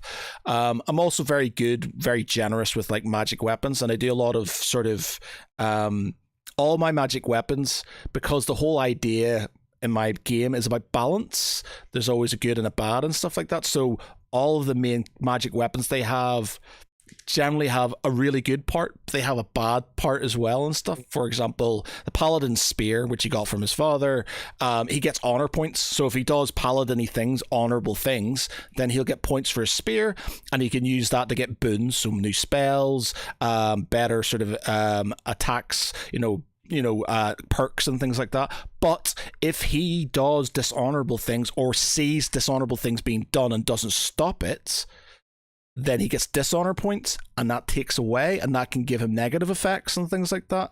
And so we've got this thing where basically one of the wizard is a necromancer, and the paladin is obviously not cool with is that neutral? Like, he's neutral. He's necromancy? Neutral. He's neutral. You can be neutral necromancer? Yeah, he's neutral. And so he's like, I've given him a thing called Ogma's Balance. So it's basically he gets the souls from good and evil things, and they go into his staff. But if the staff's out of balance, and he uses it, he's got a chance to be possessed by one of these souls that are in his thing, so he has to roll a dice on it. That's one of the other sort of good and bad things he's got. But the paladin basically knows that there's the necromancer, but as long as he doesn't sort of do anything like that, then he's not too bothered and stuff. He knows that he can sort of, as long as he's doing things for good, and he doesn't see him doing things that he counts as dishonorable. So they do a Mr. T thing with him all the time. So if they want to basically talk to, raise the dead so they can interrogate somebody and stuff, they'll kind of try and persuade, so they have to roll persuasion to get the paladin to go off and have a drink or go for a walk with the barbarian and stuff, so he doesn't see this thing, because he doesn't want to get any dishonor points and stuff. And then if there's certain things they do, and I'm like, that's pretty dishonorable and stuff, are you going to let them away with that and stuff? And so he has to act and stuff. So they've got little quirks and stuff, like, they've all got their little sort of underlying things. And I'm like, okay, you as a character, you as a person might want to do that, but you as a character wouldn't do that. So I will stop them doing things if I believe that their character wouldn't do that and stuff. And then they have to argue with me why they would do that. And it's quite a good back and forth. And it's like, why would you do this? So they had this sort of prisoner, and they were all like kill the prisoner and stuff, basically, because he can't be trusted. And I was saying, just like, well, maybe you'll be fine with it, Paladin. You're not going to be happy with this. And he's just like, I would be, because he's done evil, he's done this. I'm very righteous and stuff like this. His death is a good thing. I was like, you're right, okay, that makes sense. And he goes, paladins are especially lawful good paladins are pretty black and white with things. You're good or bad. They're evil in their own way. Yeah. So he's just like dead. People always think that if you go to like the realms of the lawful good, you'd be somehow safe. Goodness, no. Because like he's pretty much like you've done the evil, you're dead. So he's like sending people off to be hung and things like this, because that's sort of how he justifies it. That's good. That is they're pure evil. They don't deserve that and stuff. But then you've got like the barbarian, who's a dragonborn barbarian, and he sort of grew up. He's got his backstory is that he was bullied, and he would sort of help people from being bullied, and he will not let anybody hurt anybody who's unarmed, be they good or bad or anything. So even if they're a bad ass, sort of like really bad person, he will not let them murder this person. So he's like trying to stop them from sort of kind of killing this character or mutilating this character, because it's not in his character sheet and stuff. So if he turns around and says, oh, we'll just sort of kill him, it's like, well, would Draken do that? Because he's unarmed. So he's got he's happy enough to kill things when they're armed and stuff, but if they're unarmed, he won't do it. And so it's like, this guy's unarmed. You've beaten him. So there's a point where they wanted to kill him, and he literally had to fight off some of the other party to stop him, and he saved the guy to be taken off as a prisoner and stuff. So those sort of angles. It's certainly something I notice in a lot of the ones that I watch, where the party always starts off with a modicum of good, but inevitably, I don't know if it's because of character boredom or what happens, but parties always get darker. Oh they yeah, always do. And I don't know why that is. Is that some kind of sinister thing about humans? Ours is doing that and stuff. It's like I think the only person who's sort of stuck similar-ish is the wizard, Dave, or Thomas Moonstar's his character. And he's sort of like, all he cares about is knowledge and getting more powerful and stuff. And that's all he's sort of kind of thing. But he's neutral, but he's sort of, he's quite methodical, and he's sort of, happy to sort of do good things and stuff. The cleric started off, Danny, she had just given birth, so she hasn't been in it for about a year now, but hopefully be back soon. She's gone from goody two shoes to murder hobo, and I'm just like, you're a cleric? And she's like, yeah, but I'm chaotic good and blah blah blah, and it's just like, her character does not give a shit about certain things. We've given her like a bit of an alcohol problem and other things and stuff like that to sort of kind of tie in with it all and stuff. So she's really very much like, I'm going to kill this person. So I have to kind of go, right, you have this oath and you can't break this and blah, blah, blah. And Tharaval, who is my brother's character, he has always been a bit of a dark character, but he's got darker as he's gone along, to the point where when he killed his twin brother's friend, we didn't expect that to happen. We literally just sort of, like, this guy had been fucking with him for a long time, and they captured him, and like, I had this long backstory about he's misunderstood and that he basically saved my brother's character's brother from this sort of being tortured, and my brother found out that he had killed his father. But Gilus, who was brothers. So Gilus is the guy who was killed by Tharaval. He's my brother's character. And Ceravel is his twin brother. So Ceravel is captured with Gilus. Gilus helps Ceravel from escaping this sort of like dungeon place. And he kills Tharaval and Ceravel's father, but he does it out of mercy because his father's been tortured so badly that he's not going to survive.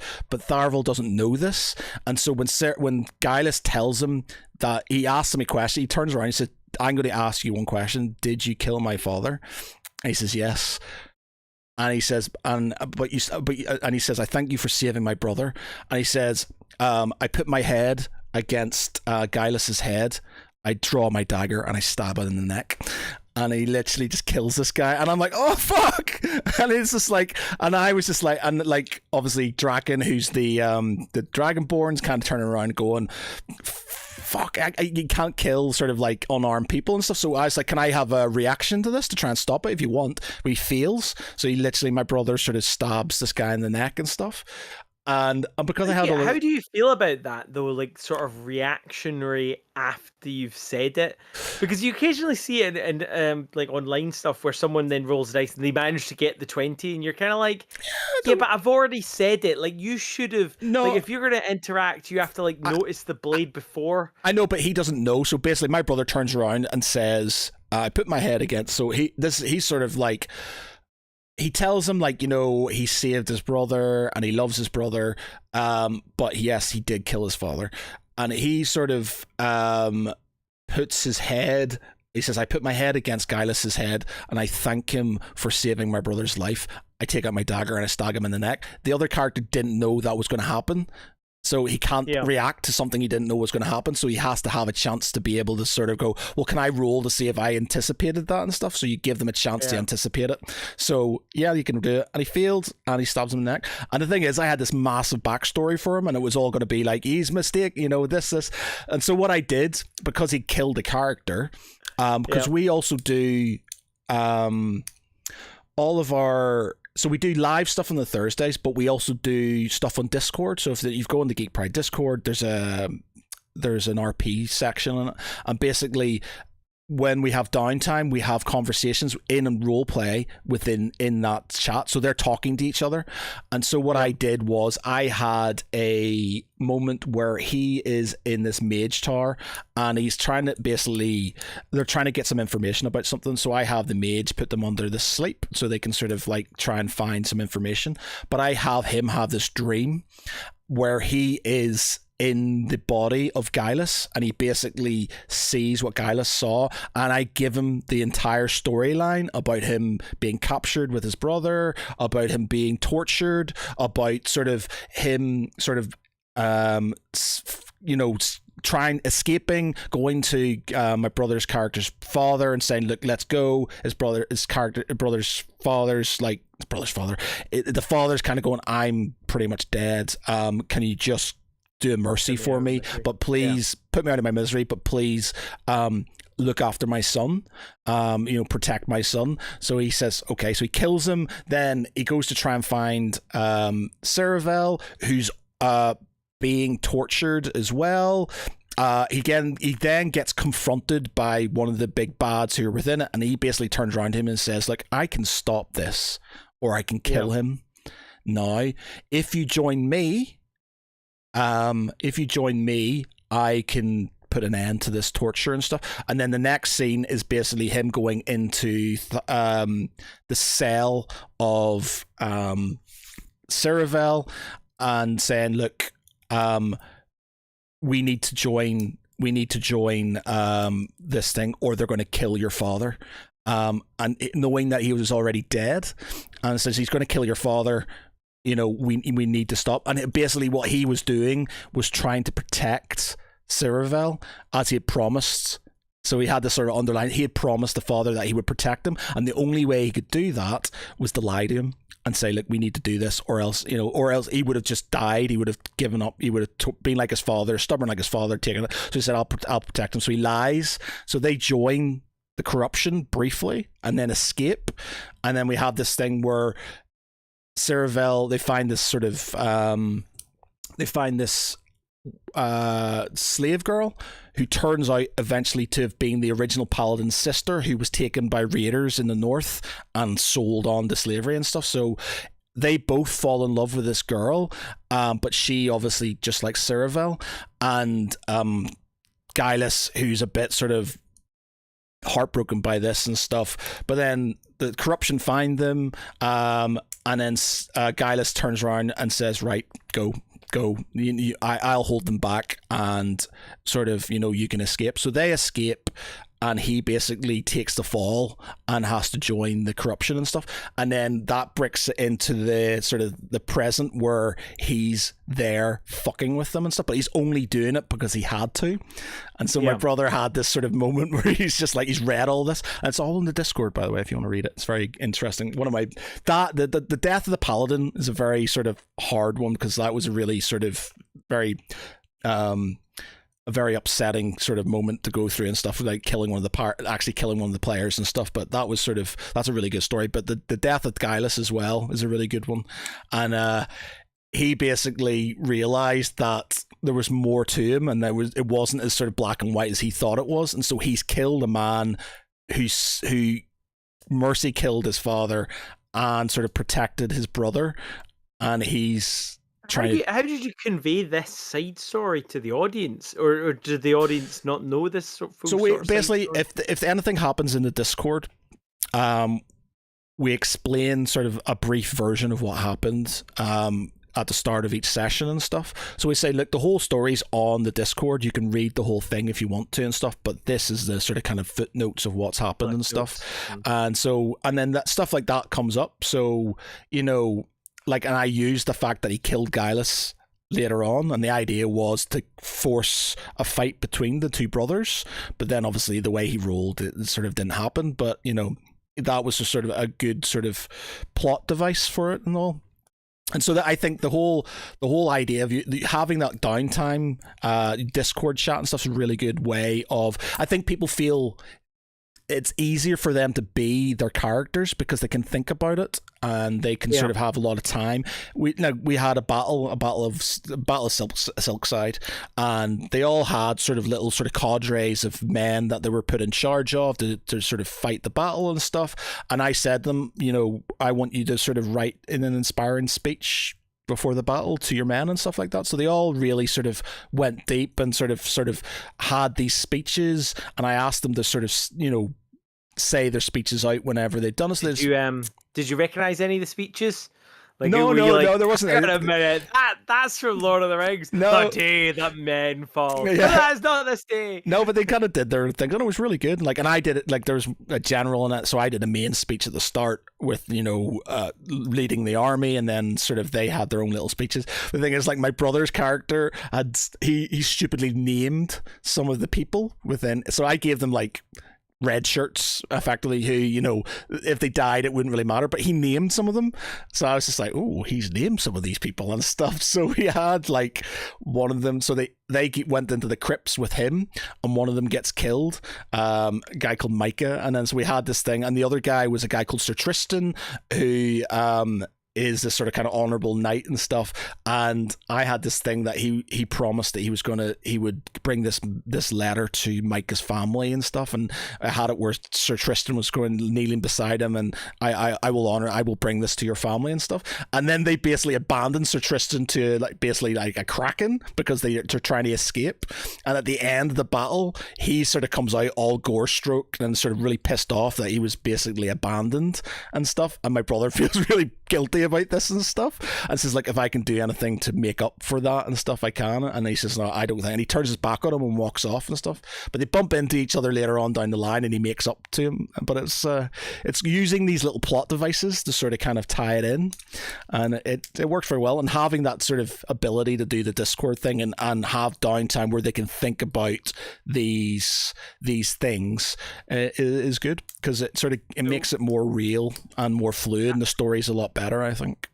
Have you ever done this? Now, this is risky to do to your players, and I have had positive reactions, and I have heard horrendously bad actions. So, have you ever, due to their actions, changed their character? And what I mean by that is, I have stripped someone of their clerical powers, because I was like, you're not a cleric. Oh yeah, you're being an absolute dick. You're no longer a cleric. Yeah, you're a fighter now. So here's your fighter stats. This is where you are. Have you ever dared to do that? Or well, is that the cleric's very close to getting that at the minute, because she's bordering sort of not being a cleric and stuff. Like, the only thing is she's got a lot of healing spells and stuff, and she's kind of doing that. And the way she justifies it, sort of, it's very much like this. So I'm like, okay, so I'll let it go for now and stuff.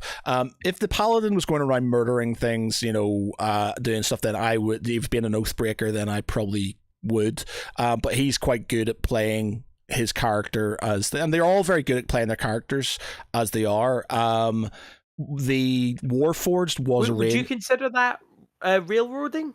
Would you consider like taking that control? I personally think if it's not railroading. If they have a set parameters for their character and stuff, and they've been given rules, like, and they're very they're not very strict within homebrew and stuff, but it's like you have this sort of thing, and I let them sort of develop their characters. But if they get to a point where there's, they're doing things that are completely not, and I always call them on, it's like, your character wouldn't do that and stuff. So it's just like they have to justify to me what their character is now. So if Danny, who was very good at sort of just killing people and stuff, if she can justify it, says you're not going to do that because you're a cleric, you're none of this, blah blah blah blah blah, and if they don't justify it, then I'll say you can't do it, or I'll punish them for it and stuff. And it's sort of, that's the way it is. I don't railroad, and they can do whatever they want. Hence why they're, they can literally do whatever they want and stuff. If they go off, and that's why I don't make maps and things like that, so they can go off and do random things, and I just ad lib as I can. I've got vague ideas,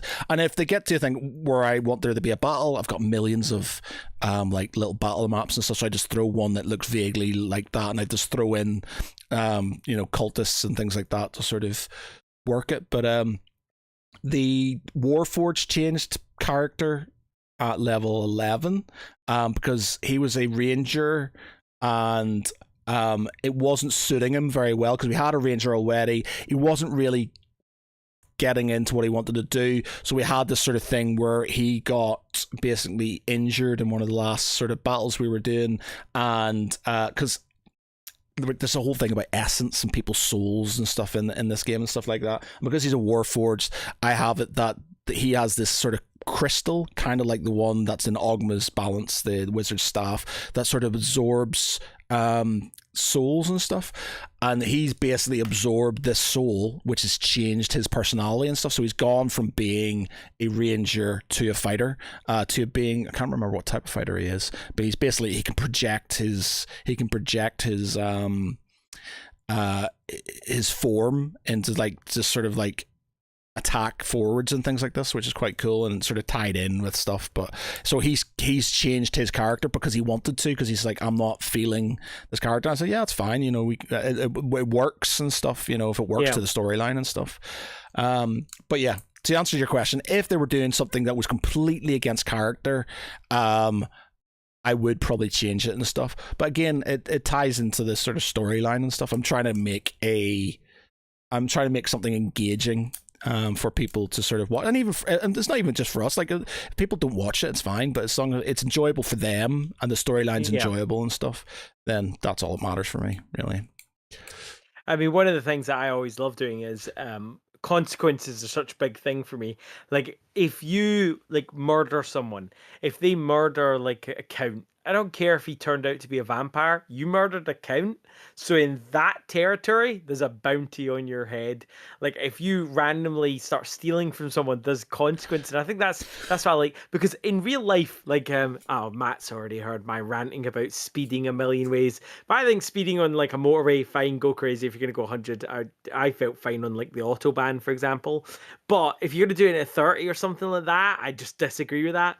And I think that's why I'm such a harsh DM in many regards, because I'm like, in real life, people get away with crimes like that. So in my world, if there's crimes, if I can justifiably say that someone finds out about it, they find out about it, or blackmail you, or I think, stuff like that. You don't have to be strict. You can use that as plot devices. Like, so we had one where they were sort of in a basically a vampire mansion, and they were sort of fighting off vampires and stuff like that.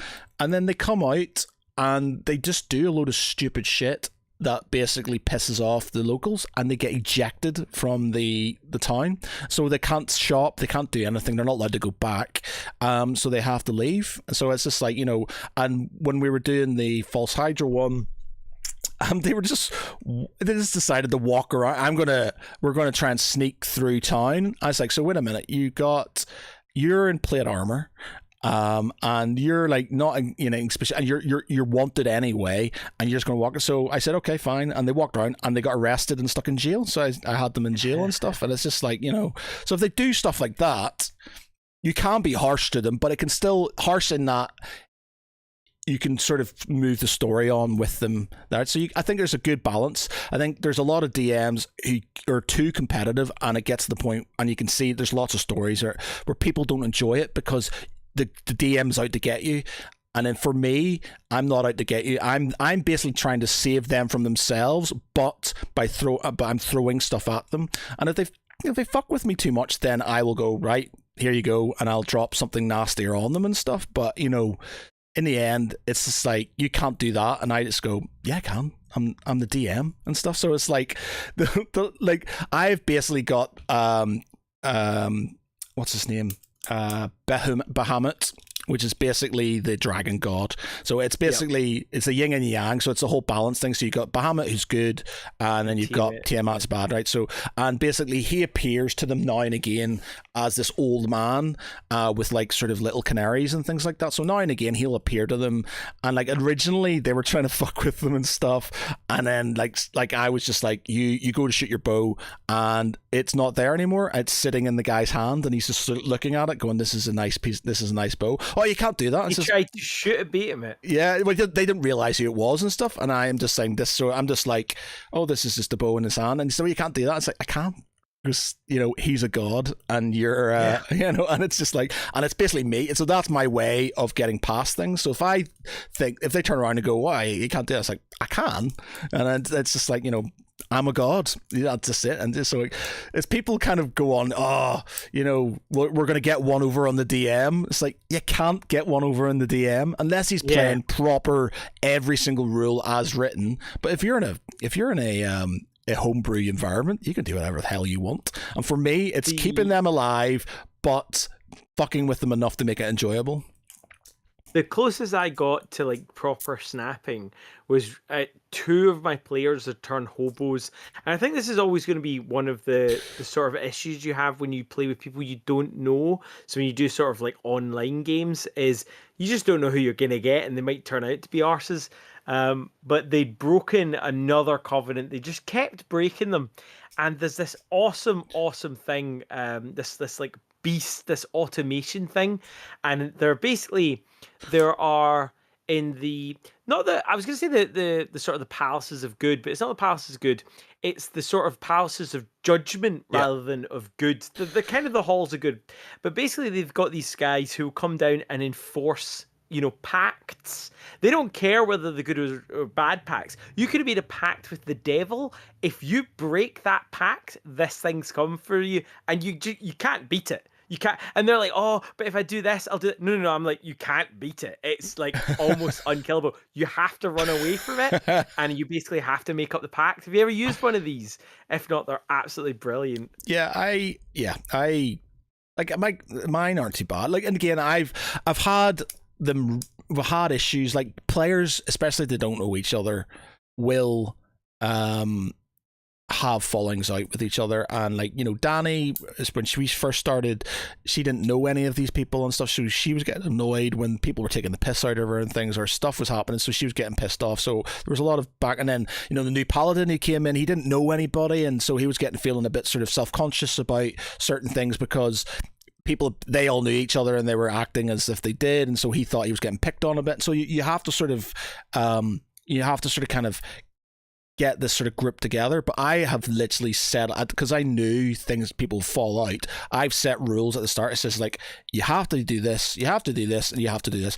If you agree to these, and we can play the game. If you don't, then you're not allowed to play, basically, and that's it. And so that's why I said no evil players, no things, because I didn't want people being subversive on the next. If you were a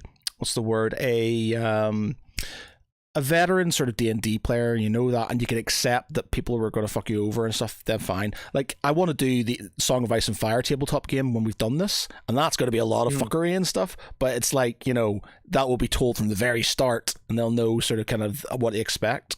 Whereas if you want a good storyline, you don't want people fucking you over. You don't want shit like that happening. You don't want people challenging the DM on everything, though they do try. Yeah, I saw one that I really liked, and basically there was the guy had like an in-game like timer for like you're annoying the DM, and basically what he did is every time they annoyed him, he took a dice and added it to this like pot, and he was like, "Look, every time you piss me off, this is my," and it was like, oh god, what's it called?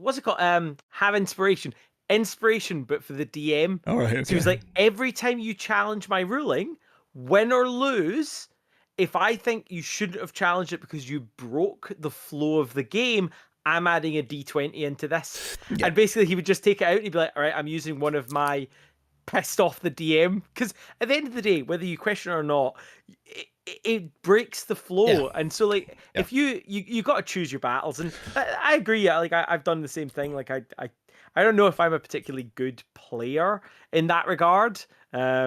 Because if other players annoy me, like this is why I like being the DM, because then you're the one, and you can be wrong. You absolutely can be wrong. Sorry, I've been trying to find. There it is. Marut, Marut. Okay, Marut. I'll have to look at Does that that. ring a bell? No. Okay. No, So they're the guys who basically enforce it. And to give you, can you read that, or is that backwards? I can't read Is it. that It's backwards? blur. It's not Okay, backwards. It's I'll blurry. send it to you later. But just to give you a quick sort of rundown, it's Lord Construct, it's lawful neutral, armor class of 22, hit points 432, speed 40 foot, fly 30 foot, saving throws int plus 12, wisdom plus 10, charisma plus 10. You're not supposed to fight this. And it was so funny. It was like, right, you've annoyed me. There you go. Stop breaking the covenants. Yeah, I think it's sort of like when you do like I think I'm happy for them to challenge certain things because it sort of as long as they can sort of argue within their character and stuff like that. But you do get sometimes, especially like Danny would challenges everything, and Draken, who's the barbarian, he's like I get advantage on this. It's like, well, you don't. Why do you get advantage on this? Because I'm a barbarian and I do this and stuff, and it's just like it does kill the flow of the game sometimes. So like there will be things if I'm out and out like feel that it's wrong, I'll say no, and that's it. And there's no way I say no, and if they say and I'll just say tough, and then that's it. So I don't do it very often, but if it's just certain things, it's like yeah, that's not happening and stuff. You're not doing that and stuff. But most of the time, I'll let them sort of do it as long as it's in a constructive way and a way that sort of kind of doesn't sort of derail the game. But I can understand why if you've got somebody who's just being really argumentative all the time, how annoying that could be.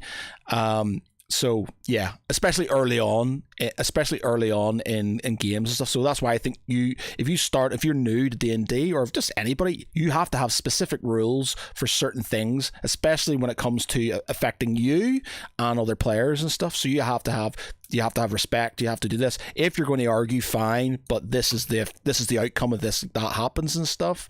So as long as they know and they understand at the start, then fair dues.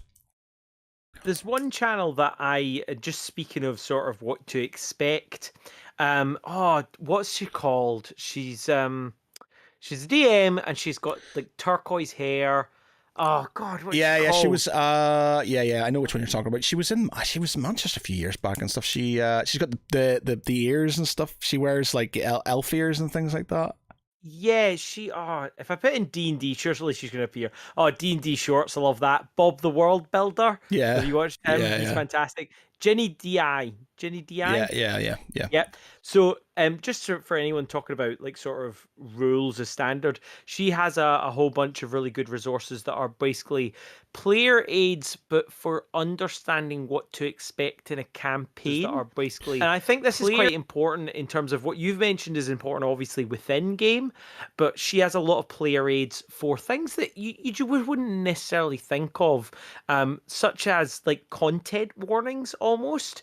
So basically, you agree with your group, what's going to be in here, what kinds of violence are going to be acceptable. So, for example, in one player aid, prostitution might not be sort of allowed at all. There's a special term for them, and now I haven't used those like any of the sort of. I didn't know about them at the time that I was sort of DMing, but I think they're a really good idea. I think if you don't know people online, get those, agree with your players in advance, because some stuff can just make them really uncomfortable. Like I've had players who are like, "Oh, I want to rape this person." I'm like, "No, no, we're killing that right here. That's not part of it." "Oh, you didn't say that in advance." I didn't think I would need to. Yeah, I played D&D. I think there's What the specific hell is wrong with things. you? I think that's the Yeah. one thing I don't like. I'm a bit of a goody two shoes when it comes to sort of games in Even general and video gaming. yeah, I can't, and even I just can't be a bad guy and stuff. It doesn't. I struggle. It took me so long, like playing Axis and Allies for so many years. I've only played the Germans once, and it was for like half a turn. It's like I just can't do it. I can't bring myself to do it.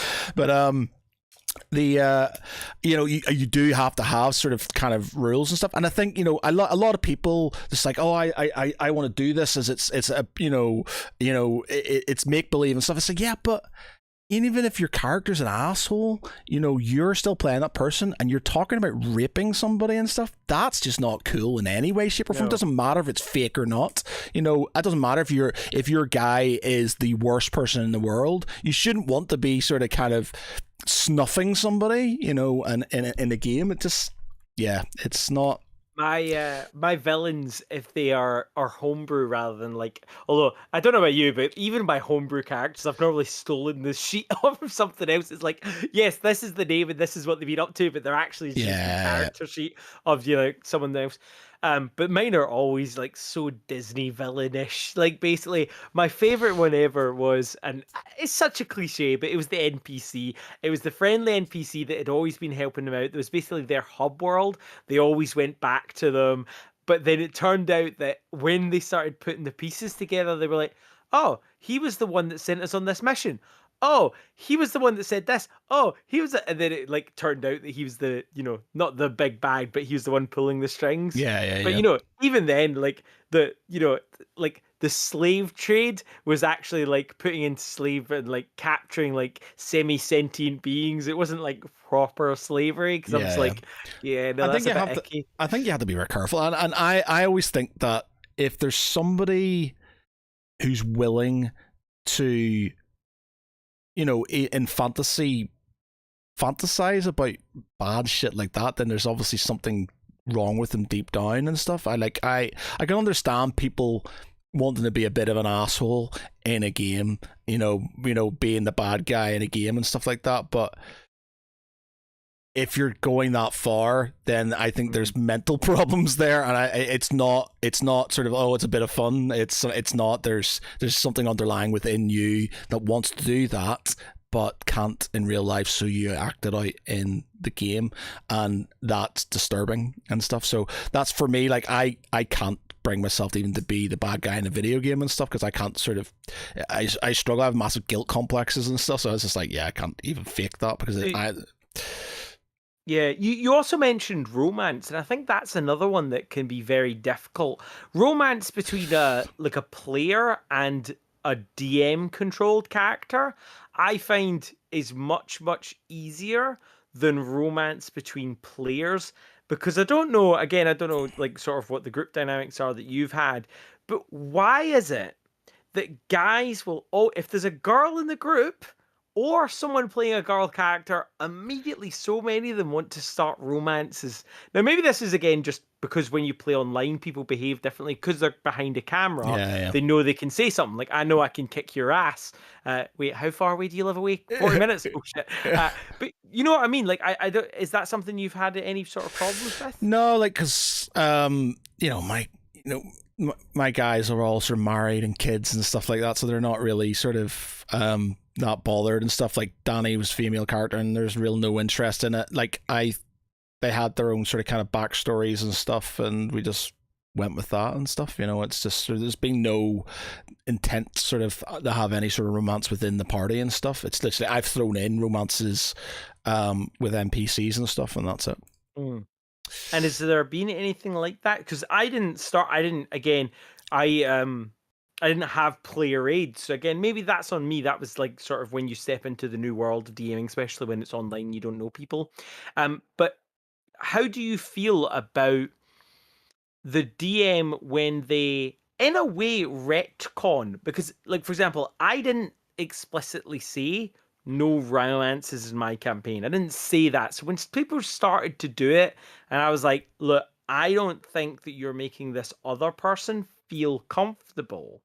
So, like, I feel like my retconning of that was sort of justified, but how do you feel about it? Have you in your sort of campaigns? And I feel it's very different because obviously you've done like I've not done it to an audience, so Yeah. I really don't know how that sort of different. But have you done much retconning in yours, Well, sort of we where you've preliminarily gone, you know what, nah, that's not allowed in these we've campaigns? had to, because like, it's a bit of a long story, but the paladin who was there had to leave the group for, there's Yeah. reasons which we'll not go into, but he had to leave the group. So we had to retcon a lot of the first like 20 sessions and stuff. So we were Sorry, retcon in that particular word, I didn't mean retconning the lore. I was meaning retconning, like adding rules that you hadn't. Like, for example, you had a oh yeah, rule yeah, we about did it with you couldn't be combat. chaotic We did evil. it with combat, and we did, we've done a lot of things where some of them were taking liberties on stuff, and then I was just like, look, this is becoming too cumbersome, or this is becoming too much of a problem, and I would just go, this is the rule as of now and stuff. And there's times where they've kind of gone, right, well, you've not done that before, and I said, look, that's just the way it is now, because it just Yeah. makes things easier. And and they're like, like they've had sort of, not arguments with me, but they've kind of gone, well, why are you throwing that in now? And it's because it just makes it easier for me to sort of kind of keep the thing going without it all falling apart and stuff. And it's just like, and I give them choices. I give a lot of them choices and stuff, but it's just like, this is the way it is. So combat happens a certain way, and there is a fluidity about it, and there's a bit more sort of give and take, but there are certain things which they just can't do, and if something comes up, I'm not, I don't have a problem just going, that's just not going to happen, that's just the way it is. And the way I see it is, if they're going to throw their toys out of the pram, which none of them would, they might argue with me, but they're not going to do it. I say, you don't have to play. It's as simple as that. I'll find somebody else, and that's the way I look at it. It's just simply, I've got enough people who want to play D&D that if somebody turned around and went, oh, I don't want to play anymore, all right, see you later, bye, and I'll find somebody else. But one thing, if you ever do a sort of campaign, I don't know if I could, like looking at like 2.5 years, I don't know if I could handle that sort of thing. But the nice thing about my work having changed the way it was, because I remember when you started it, I really wanted to be, and then I just looked at my work schedule and I was like, I'm going to be this dick who's always cancelling. Whereas obviously, this was years ago at this point. This is pre-C, before, because what was it? What was Big C? Oh yeah, before Matt got chlamydia. No, Yeah. sorry. No, we had two. We That's started in July of when COVID, of the year of COVID and stuff. We started it, and so it has been like 2 years now that we've been playing, or maybe it was June. I can't remember, June or July when we started, and so 2 years. And to be honest, we play most Thursdays, but there's times when like we're not there for 2 or 3 weeks and stuff like that. But that's the good thing about having the Discord, because Yeah. even if people can't be there, they can still be involved, and they can type stuff, and you can sort of work through things and stuff. So it doesn't always, they don't always type stuff into the Discord and stuff. Like there's sometimes where there's no Discord stuff for weeks and stuff, but then there's times when they're trying to work out things before a battle, or they're trying to work out something before sort of interrogating somebody, where you'll get a massive flurry of stuff, and sometimes people can't be there at the actual game, so that's a good way for them to sort of kind of do it. Guide almost what you're doing. So based on your sort of experiences, what would your advice be to, and we're working on the assumption there that people are playing online like you do and like I've done, so what would your main advice be to both the DM and as a player, in terms of what have you learned if you were to boil down 2.5 years of playing to an audience in a way? If you're a DM, don't see, it's down to basically how you want to play. So you're going to have a lot of different sort of kind of variables in this, because a lot of people want to play the game different ways. You need to find a group who clicks with the way you work, and you need to have a set of rules. For me, I'm not a very competent DM in that I don't know every single rule. I'm not like these guys in TikToks and stuff, how to sort of stack things and have all these mad rules, and they know every single rule. I know the basics. I know enough to get us through. If there's any questions, I look it up, and I'm happy to sort of change things, and sort of, as long as it's consistent across the board, I'm not that fussed about things, being wrong. So, if somebody watches our stream, they're just going to go, well, that rule's wrong. Doesn't matter Hashtag homebrew. This is just the way it is. Yeah. So I would say like homebrew's a really good idea if you're not a very competent DM or you don't think you're competent. Homebrew's good as long as you know the basics. You can have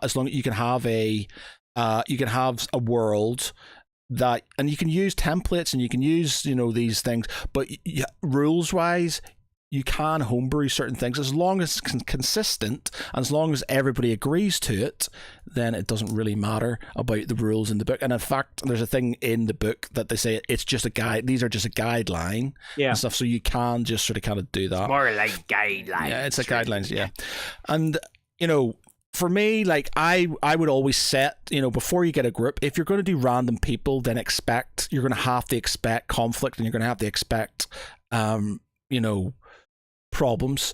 I have a group of people who know each other now and stuff, but you still get sort of problems. So that's why you have to have ground rules at the start. You have to go, this is the way I want to play it. This is the way I'm going to do it. Your characters can do pretty much whatever they want, bar this, and this. You should set out sort of like a covenant at the start of certain rules, like this is it. If you can't do this, then you can't play.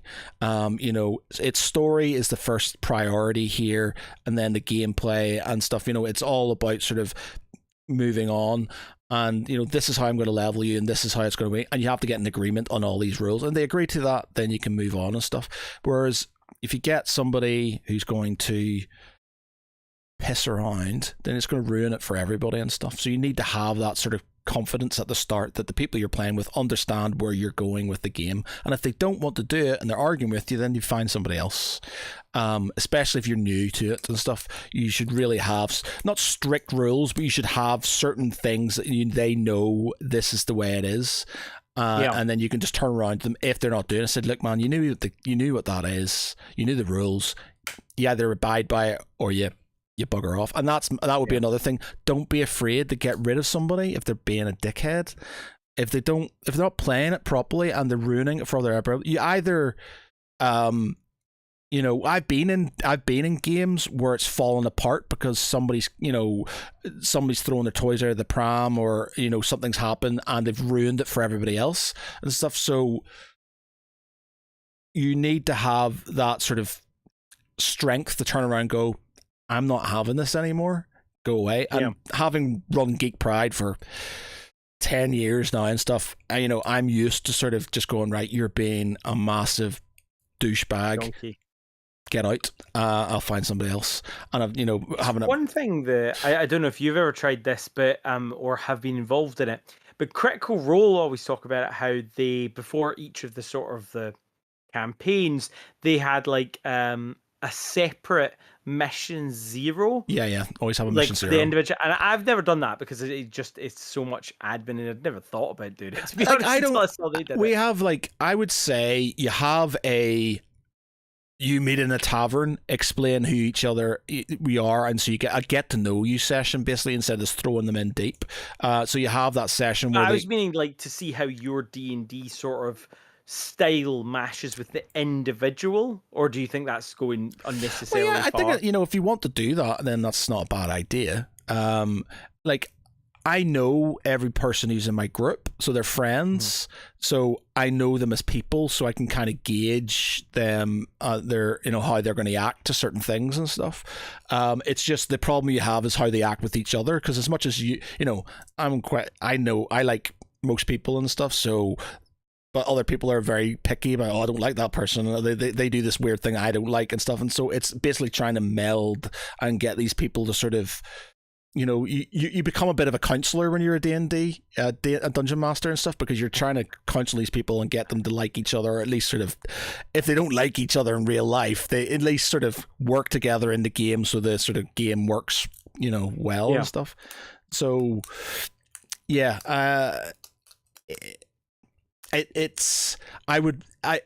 if you can do a session zero, or if you can do something like that so people understand where you're going, then yeah, by all means do it. If you're lazy like me, have a session where they're in a pub or a tavern, or they're meeting up and stuff. Or like I did, I basically had them all do how they got. So they were all getting to a place called the Babbling Bat, which was their first encounter.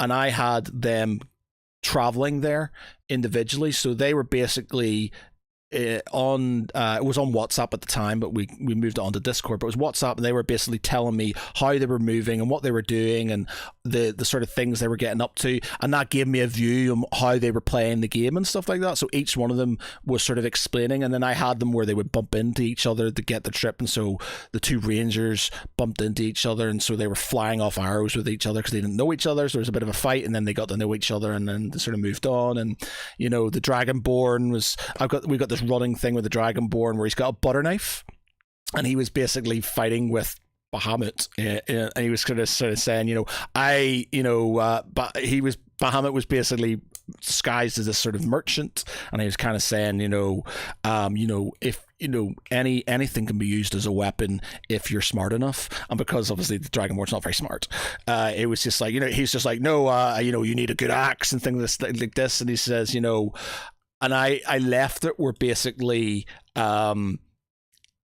it was like a note, and he found this butter knife beside his throat, and he said, like I said, you can use anything can be used as a weapon and stuff. And so he left him this magic butter knife and stuff. So now and again, he's got this, he begrudgingly, when he's got no weapon stuff, he uses this butter knife and stuff, which sometimes does a lot of damage. But the whole thing about it is it's very temperamental, but it's the whole point of, learning the lesson that if it comes to it, anything can be used as a weapon. He was a learning lesson and stuff. So that sort of helped with his sort of development as a character. I got to know the way he was working. So each one of them had their own little storyline getting up to the pub, and I then knew what they were doing, and I could sort of work with them, and then I could go, right, that's how he's playing the game, and then when it came to that session 0 or the first session, I kind of had an idea how they would interact with each other. And so when things happened, I could go, right, this is the way he's seeing it, this is the way she sees it. They're not being an asshole, this is just the way their character's working, and then you can work through those initial problems you get when people bump into each other and they don't know them. So there's a lot of pride and stuff that comes in. It's like, oh, they're doing this and I don't like it, and they're doing this and I don't like it, and then sort of eventually works its way out. So, just on a random note there, because I was just thinking that the whole time is, so in your ethos, how are the Dragonborn 2 behemoth? Because this is always the funny thing, is there's so many different sort of timelines and different types of what a Dragonborn is. So yours the ones that hate the dragons or that like the dragons, or yours? So basically, you've got ones that are pro Bahamut, and then you got ones who are pro Tiamat, but then you have so the lore. So my land is called Freya. It's a place called Freya, and we had, again, it's on the Discord, but you had this moment where the old paladin was sort of being shown how it was created, and it wasn't created by Bahamut. Bahamut just seeded it, and it was created by Ogma. So Ogma's this like neutral sort of god, and he just is about balance and things and stuff. So he's created this sort of balanced sort of ecosystem, and then Bahamut's come along and created the Dragonborn, and these Dragonborn have some of them being corrupted by his sister Tiamat, and then there's been like this sort of kind of this sort of conflagration between these sort of kind of different sort of Dragonborn things, splitting them into ones that were pro and ones that were against. And then what's happened is there's a portal called the Portal of Aberath, and there's like a thing called the Aberathian Plain and stuff, and there's this big battle. Is Eswith on the other side? Aberystwyth, no? Yeah, okay. Aberystwyth. And they basically had this portal, and this portal was being used, and this is basically the first dwarves came through, and then the first elves came through, and then humans and stuff, and then basically you've got these things where you've got like, oh, that's right, the orcs came through, and like so the Dragonborn started fighting the orcs, and then basically Tiamat, seeing that the resort was using the Dragonborn to sort of kind of wipe out the orcs, and I think the orcs were basically the indigenous people of the land, the Ogma put there, and then the Dragonborn were seated there by Bahamut, and then Tiamat starts using them against them, and blah blah blah, and then all these other cultures start moving into this land and taking over, and then it eventually gets to a point where the Dragonborn have get pushed to reservations. So it's basically a parallel to the indigenous peoples of like the Americas and stuff, and then on Australia, where they basically get pushed into these reservations. So they fought But wars. they opposite way round in a way, because instead of it's almost like the Americans are the ones put on the reservation rather than the Native Americans. No, because they're Did not. you not see the Dragonborns? The Dragonborn invaded almost. So the Dragonborns are technically, would count them as technically natives and stuff. So like the orcs as well, they're on reservation. So you've got like 3 reservations in the game. 2 are like Dragonborn and 1's orc. And then you've got like sort of, so the whole is that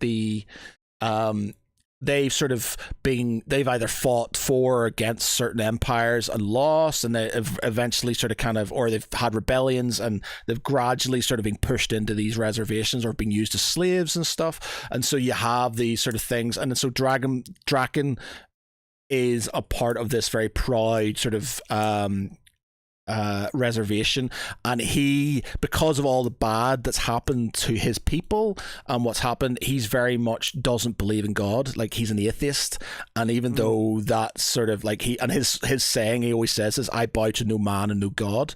And his whole thing is that women, the matriarchy are sort of in charge of his sort of clan, and so they've got a queen, and they revere this queen, but he refuses to believe in gods and stuff like that. So even when he's faced with Bahamut and stuff, like, you know, as a god, he sees this stuff, he refuses. He won't kneel to him. He won't sort of kind of accept that he's a god and stuff, because I bow to no god and no man and stuff. And it's based on Iron Man, because of course Iron Man hilariously is an atheist, even though he's met gods. Yeah, so it's the whole thing like this. So he's very much sort of like, so this, you know, there's the whole thing. So they are effectively an indigenous people who were taken advantage of by colonizing other races and stuff. And so they've got this like underlying bitterness towards these to like humans and to the elves and things like that, because they were taken advantage of. And we had a point where and they've got this sort of, I've given them this like fortification called Camber Ford, and they can do stuff. So they've got like a little sort of merchant thing going on, and they've sort of built some ramparts and stuff around it, and I've given them, you know, they get money from it and they can build stuff in it and stuff. And they with the Dragonborn Draken wanted to sort of try and get some of his people to come from the reservation to help farm the land so they could build a little settlement there and stuff.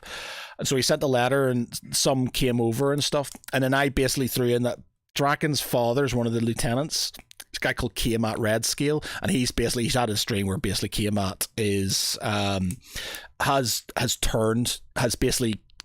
Tiamat has basically turned his head and made him see that, you know, why would I fight with these humans and these elves and stuff like that? They've done so much to my land and stuff, therefore I'm going to kill them all and stuff. And so she's turned him into pure rage, whereas Draken doesn't like it, but he's not a bad person and stuff. And so we've had this thing where his father's appeared in the Camber Ford with the help of a mage that got turned as well. So basically they were trying to get this evil out of the cleric, it went the recitation went wrong. It went into the mage. He basically turned bad, and then he's portaled in these evil dragonborn, dragonborn of Tiamat and stuff. And he basically stands in front of the gates of their fortification and basically has this big speech. And I roll persuasion to see how many of the dragonborn that he brought with him turn against them and switch over and stuff, because, like, you know, it's just, why are you fighting with these colonists? Why are you fighting with these people who have enslaved your people and blah blah blah? So basically pretty much half of them turn against, so they have this big fight inside the fortification because the army's outside. And then so we had this thing, and then, you know, there's a lot of underlying things with the paladin's mother can basically turn into a dragon, and she's got this massive rage issue, but she you know, it was very sort of like, it was another good sort of plot line where his father is an angel, and she's a druid, a human druid, and they fell in love, and they had this sort of kind of thing where they went to this sort of grove, and she has this underlying sort of kind of thing, but when she was with him it wasn't there and stuff, and so she really loved this angel, and they had Valashul, who was the thing, and then because they were both different, and the people in the area didn't sort of like it, and they basically pitchforks and torches and stuff and attacked them, and they killed Valashul's father. And I had it that his mother just went into pure rage and wiped out the entire village. So she turns into a dragon. She kills everybody within the village and stuff. And Valashul, as his child, basically, who has been suppressing this, walks into the village with his wooden sword to try and find his mother, and sees her basically rip kill this person, a small child. She kills a small child, rips him to shreds, and then sort of sees Valashul and turns back into herself, and then starts crying, and then he basically suppresses this, and there's all this where he gets the spear from, and blah blah blah. There's a lot of underlying story. Again, it's on the Discord and on the thing. You can watch it more, but and watch it live on Thursday nights at 9 o'clock. But she then disappears, so she says, I can't. His whole thing is he becomes a part of a thing called the Legion of Undying Light, and so what he does is one of the angels, the battle angel Azrael, who was in one of the battles from the previous one of the main battles and stuff, I bring him back as basically Valashul's guardian. So his mother basically turns around and says, I can't be trusted with my own son. You as you were my husband's people, can you look after him? So they take him, and that's why he becomes an Aasimar, and so he's basically half angel. So he gets taught by them and stuff, and she goes away, and he never sees her again. And then she appears again, and refuses to. And I basically, because we needed a healer when Danny had her kid. She couldn't do the healing duties anymore, so I needed a character that would do some healing for them. But I had her basically come in. She basically saved my brother's dog, who'd been doubled out death-wise and stuff, so I let her survive and stuff, and that was very emotional about that. But she comes in, and I say the whole thing is, like, she's a very powerful healer, but she will not kill anything. She will not, she will not help you. She'll heal you, but she will not help you kill anything. She won't harm. She won't do harm to anything, good or bad or neutral. She won't do it and stuff, because she's got this underlying sort of thing. Now, he doesn't, at this moment in time, the characters don't know this has happened. This is a thing that happens after, and then there's like a flashback, and he realizes why she won't kill anything, because she doesn't want to become this rage dragon. And then in Camber Ford, the episode in Camber Ford, she sees Valashul getting assailed by a load of Dragonborn of Tiamat and things, and he's going to get killed, and she doesn't want that to happen, and so she goes against her oath.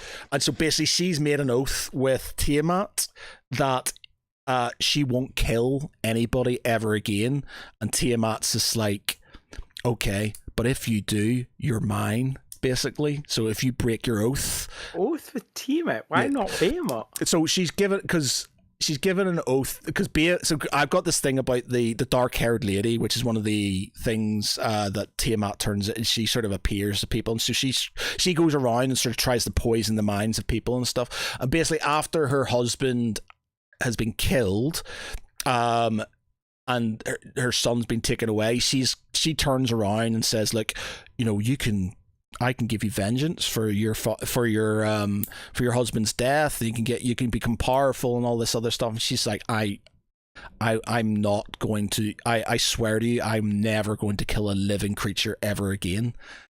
And she says, when you do, you will be mine, sort of thing. So basically ties her into this. She hasn't really made a pact with her. She didn't gain anything from it. Yeah, so she's basically gone and said, well, when you do, and so she sees that her son's about to be killed, and so she basically turns into the dragon and lays waste. But the thing, the dragon is indiscriminate. And just basically kills everything. So it gets to a point where she does save her son, but then she flies over into the main encampment. She kills some of the NPCs from the sort of prisoners who had sort of, we called the Dirty Dozen and stuff. We were sort of kind of helping them out. Kills some of them. Nearly kills Lance, one of the Warforged. Nearly kills Draken. Starts killing everything. And basically Valashul has to come back and sort of like, what are you, mother, what are you doing? And then she realizes that she gets that flashback of her son with a toy sword, and the shame that she felt, and she sort of kind of comes back into her human form again, and she basically realizes that she had to do it because she had to save his life, but she's gone against her oath. And as soon as that happens, a portal opens up and a hand sort of puts her on top of her and says, "You're mine," and sort of yanks her into the portal. And so she disappears, obviously taken by Tiamat. And so there's a lot of these sort of underlying things with their storylines and stuff. And how many episodes was that back? Like how sort of far back? That would have been 6 or 7 episodes back, I think, maybe slightly longer. It's still fairly recent in terms of well, the thing is, as game time goes, they've only technically been episode 10. They've only been in the game. They've only been in the world for a couple of months, because they've been playing for 2 years, but their technical game time it's only been a couple of months, and they've done a lot of stuff. They've seen a lot of shit. A lot's gone on. I should have maybe sort of stretched time out a bit more, but there's a lot of things. They've been very active about doing this the next day and doing this, and so I've just sort of went with it. But so I basically trying to give each one of them a hook. There was a lot of things with my brother's character, so he's had a lot because I was trying to work with his story first, and then the stuff with the wizard and his sort of wanting to be a necromancer, and there's a little bit about his mother which I need to work on, because he had a vision of his mother and his father was killed, and we're sort of that's something I need to work on. The Warforged, his creator, and where he's come from, and if there's got any other brothers and stuff that are around, and that's something that needs to be worked on. Draken, the Dragonborn, has the underlying sort of thing about his father being one of the main lieutenants of Tiamat and stuff, and sort of dealing with that situation. Again, we had a good flashback about how he became like that and stuff. And then Cleric, her sort of story is she has always had, because she's got this sort of thing about being a bit of a, not a murder hoper, but she's got an underlying sort of she's not a good not a good person, but she's trying to be and stuff. And so we always had this thing that she made a deal with what she thought was Tiamat. Well, she didn't know it was Tiamat, the black-haired lady, when she was young, and she came back to her village and everybody was killed. And so we had this thing that she always had this underlying darkness within her. So when she was getting near this, she would feel sick and she'd feel nauseous. So I'd always make her roll dice when this happened and things. So, and that's why she drank. So we had it. So that's why she was always drinking alcohol, because she was trying to subside this sort of this darkness. And then obviously I got to the point where, which was really ironic, because she got pregnant. And I had a storyline where her character got pregnant through the darkness within her and stuff.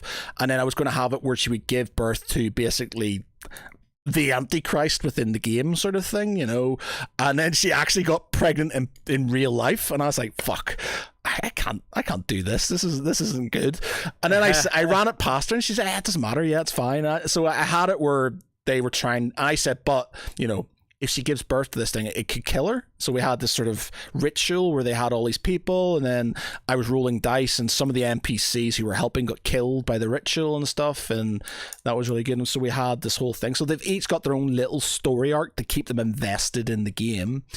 And like some of them I haven't elaborated as much as the others because I've been focusing on one, but because there's so many sort of levels to go, I can hopefully work everybody's in to it and stuff. So, but it makes... Yeah, it's good. I'm quite proud of it.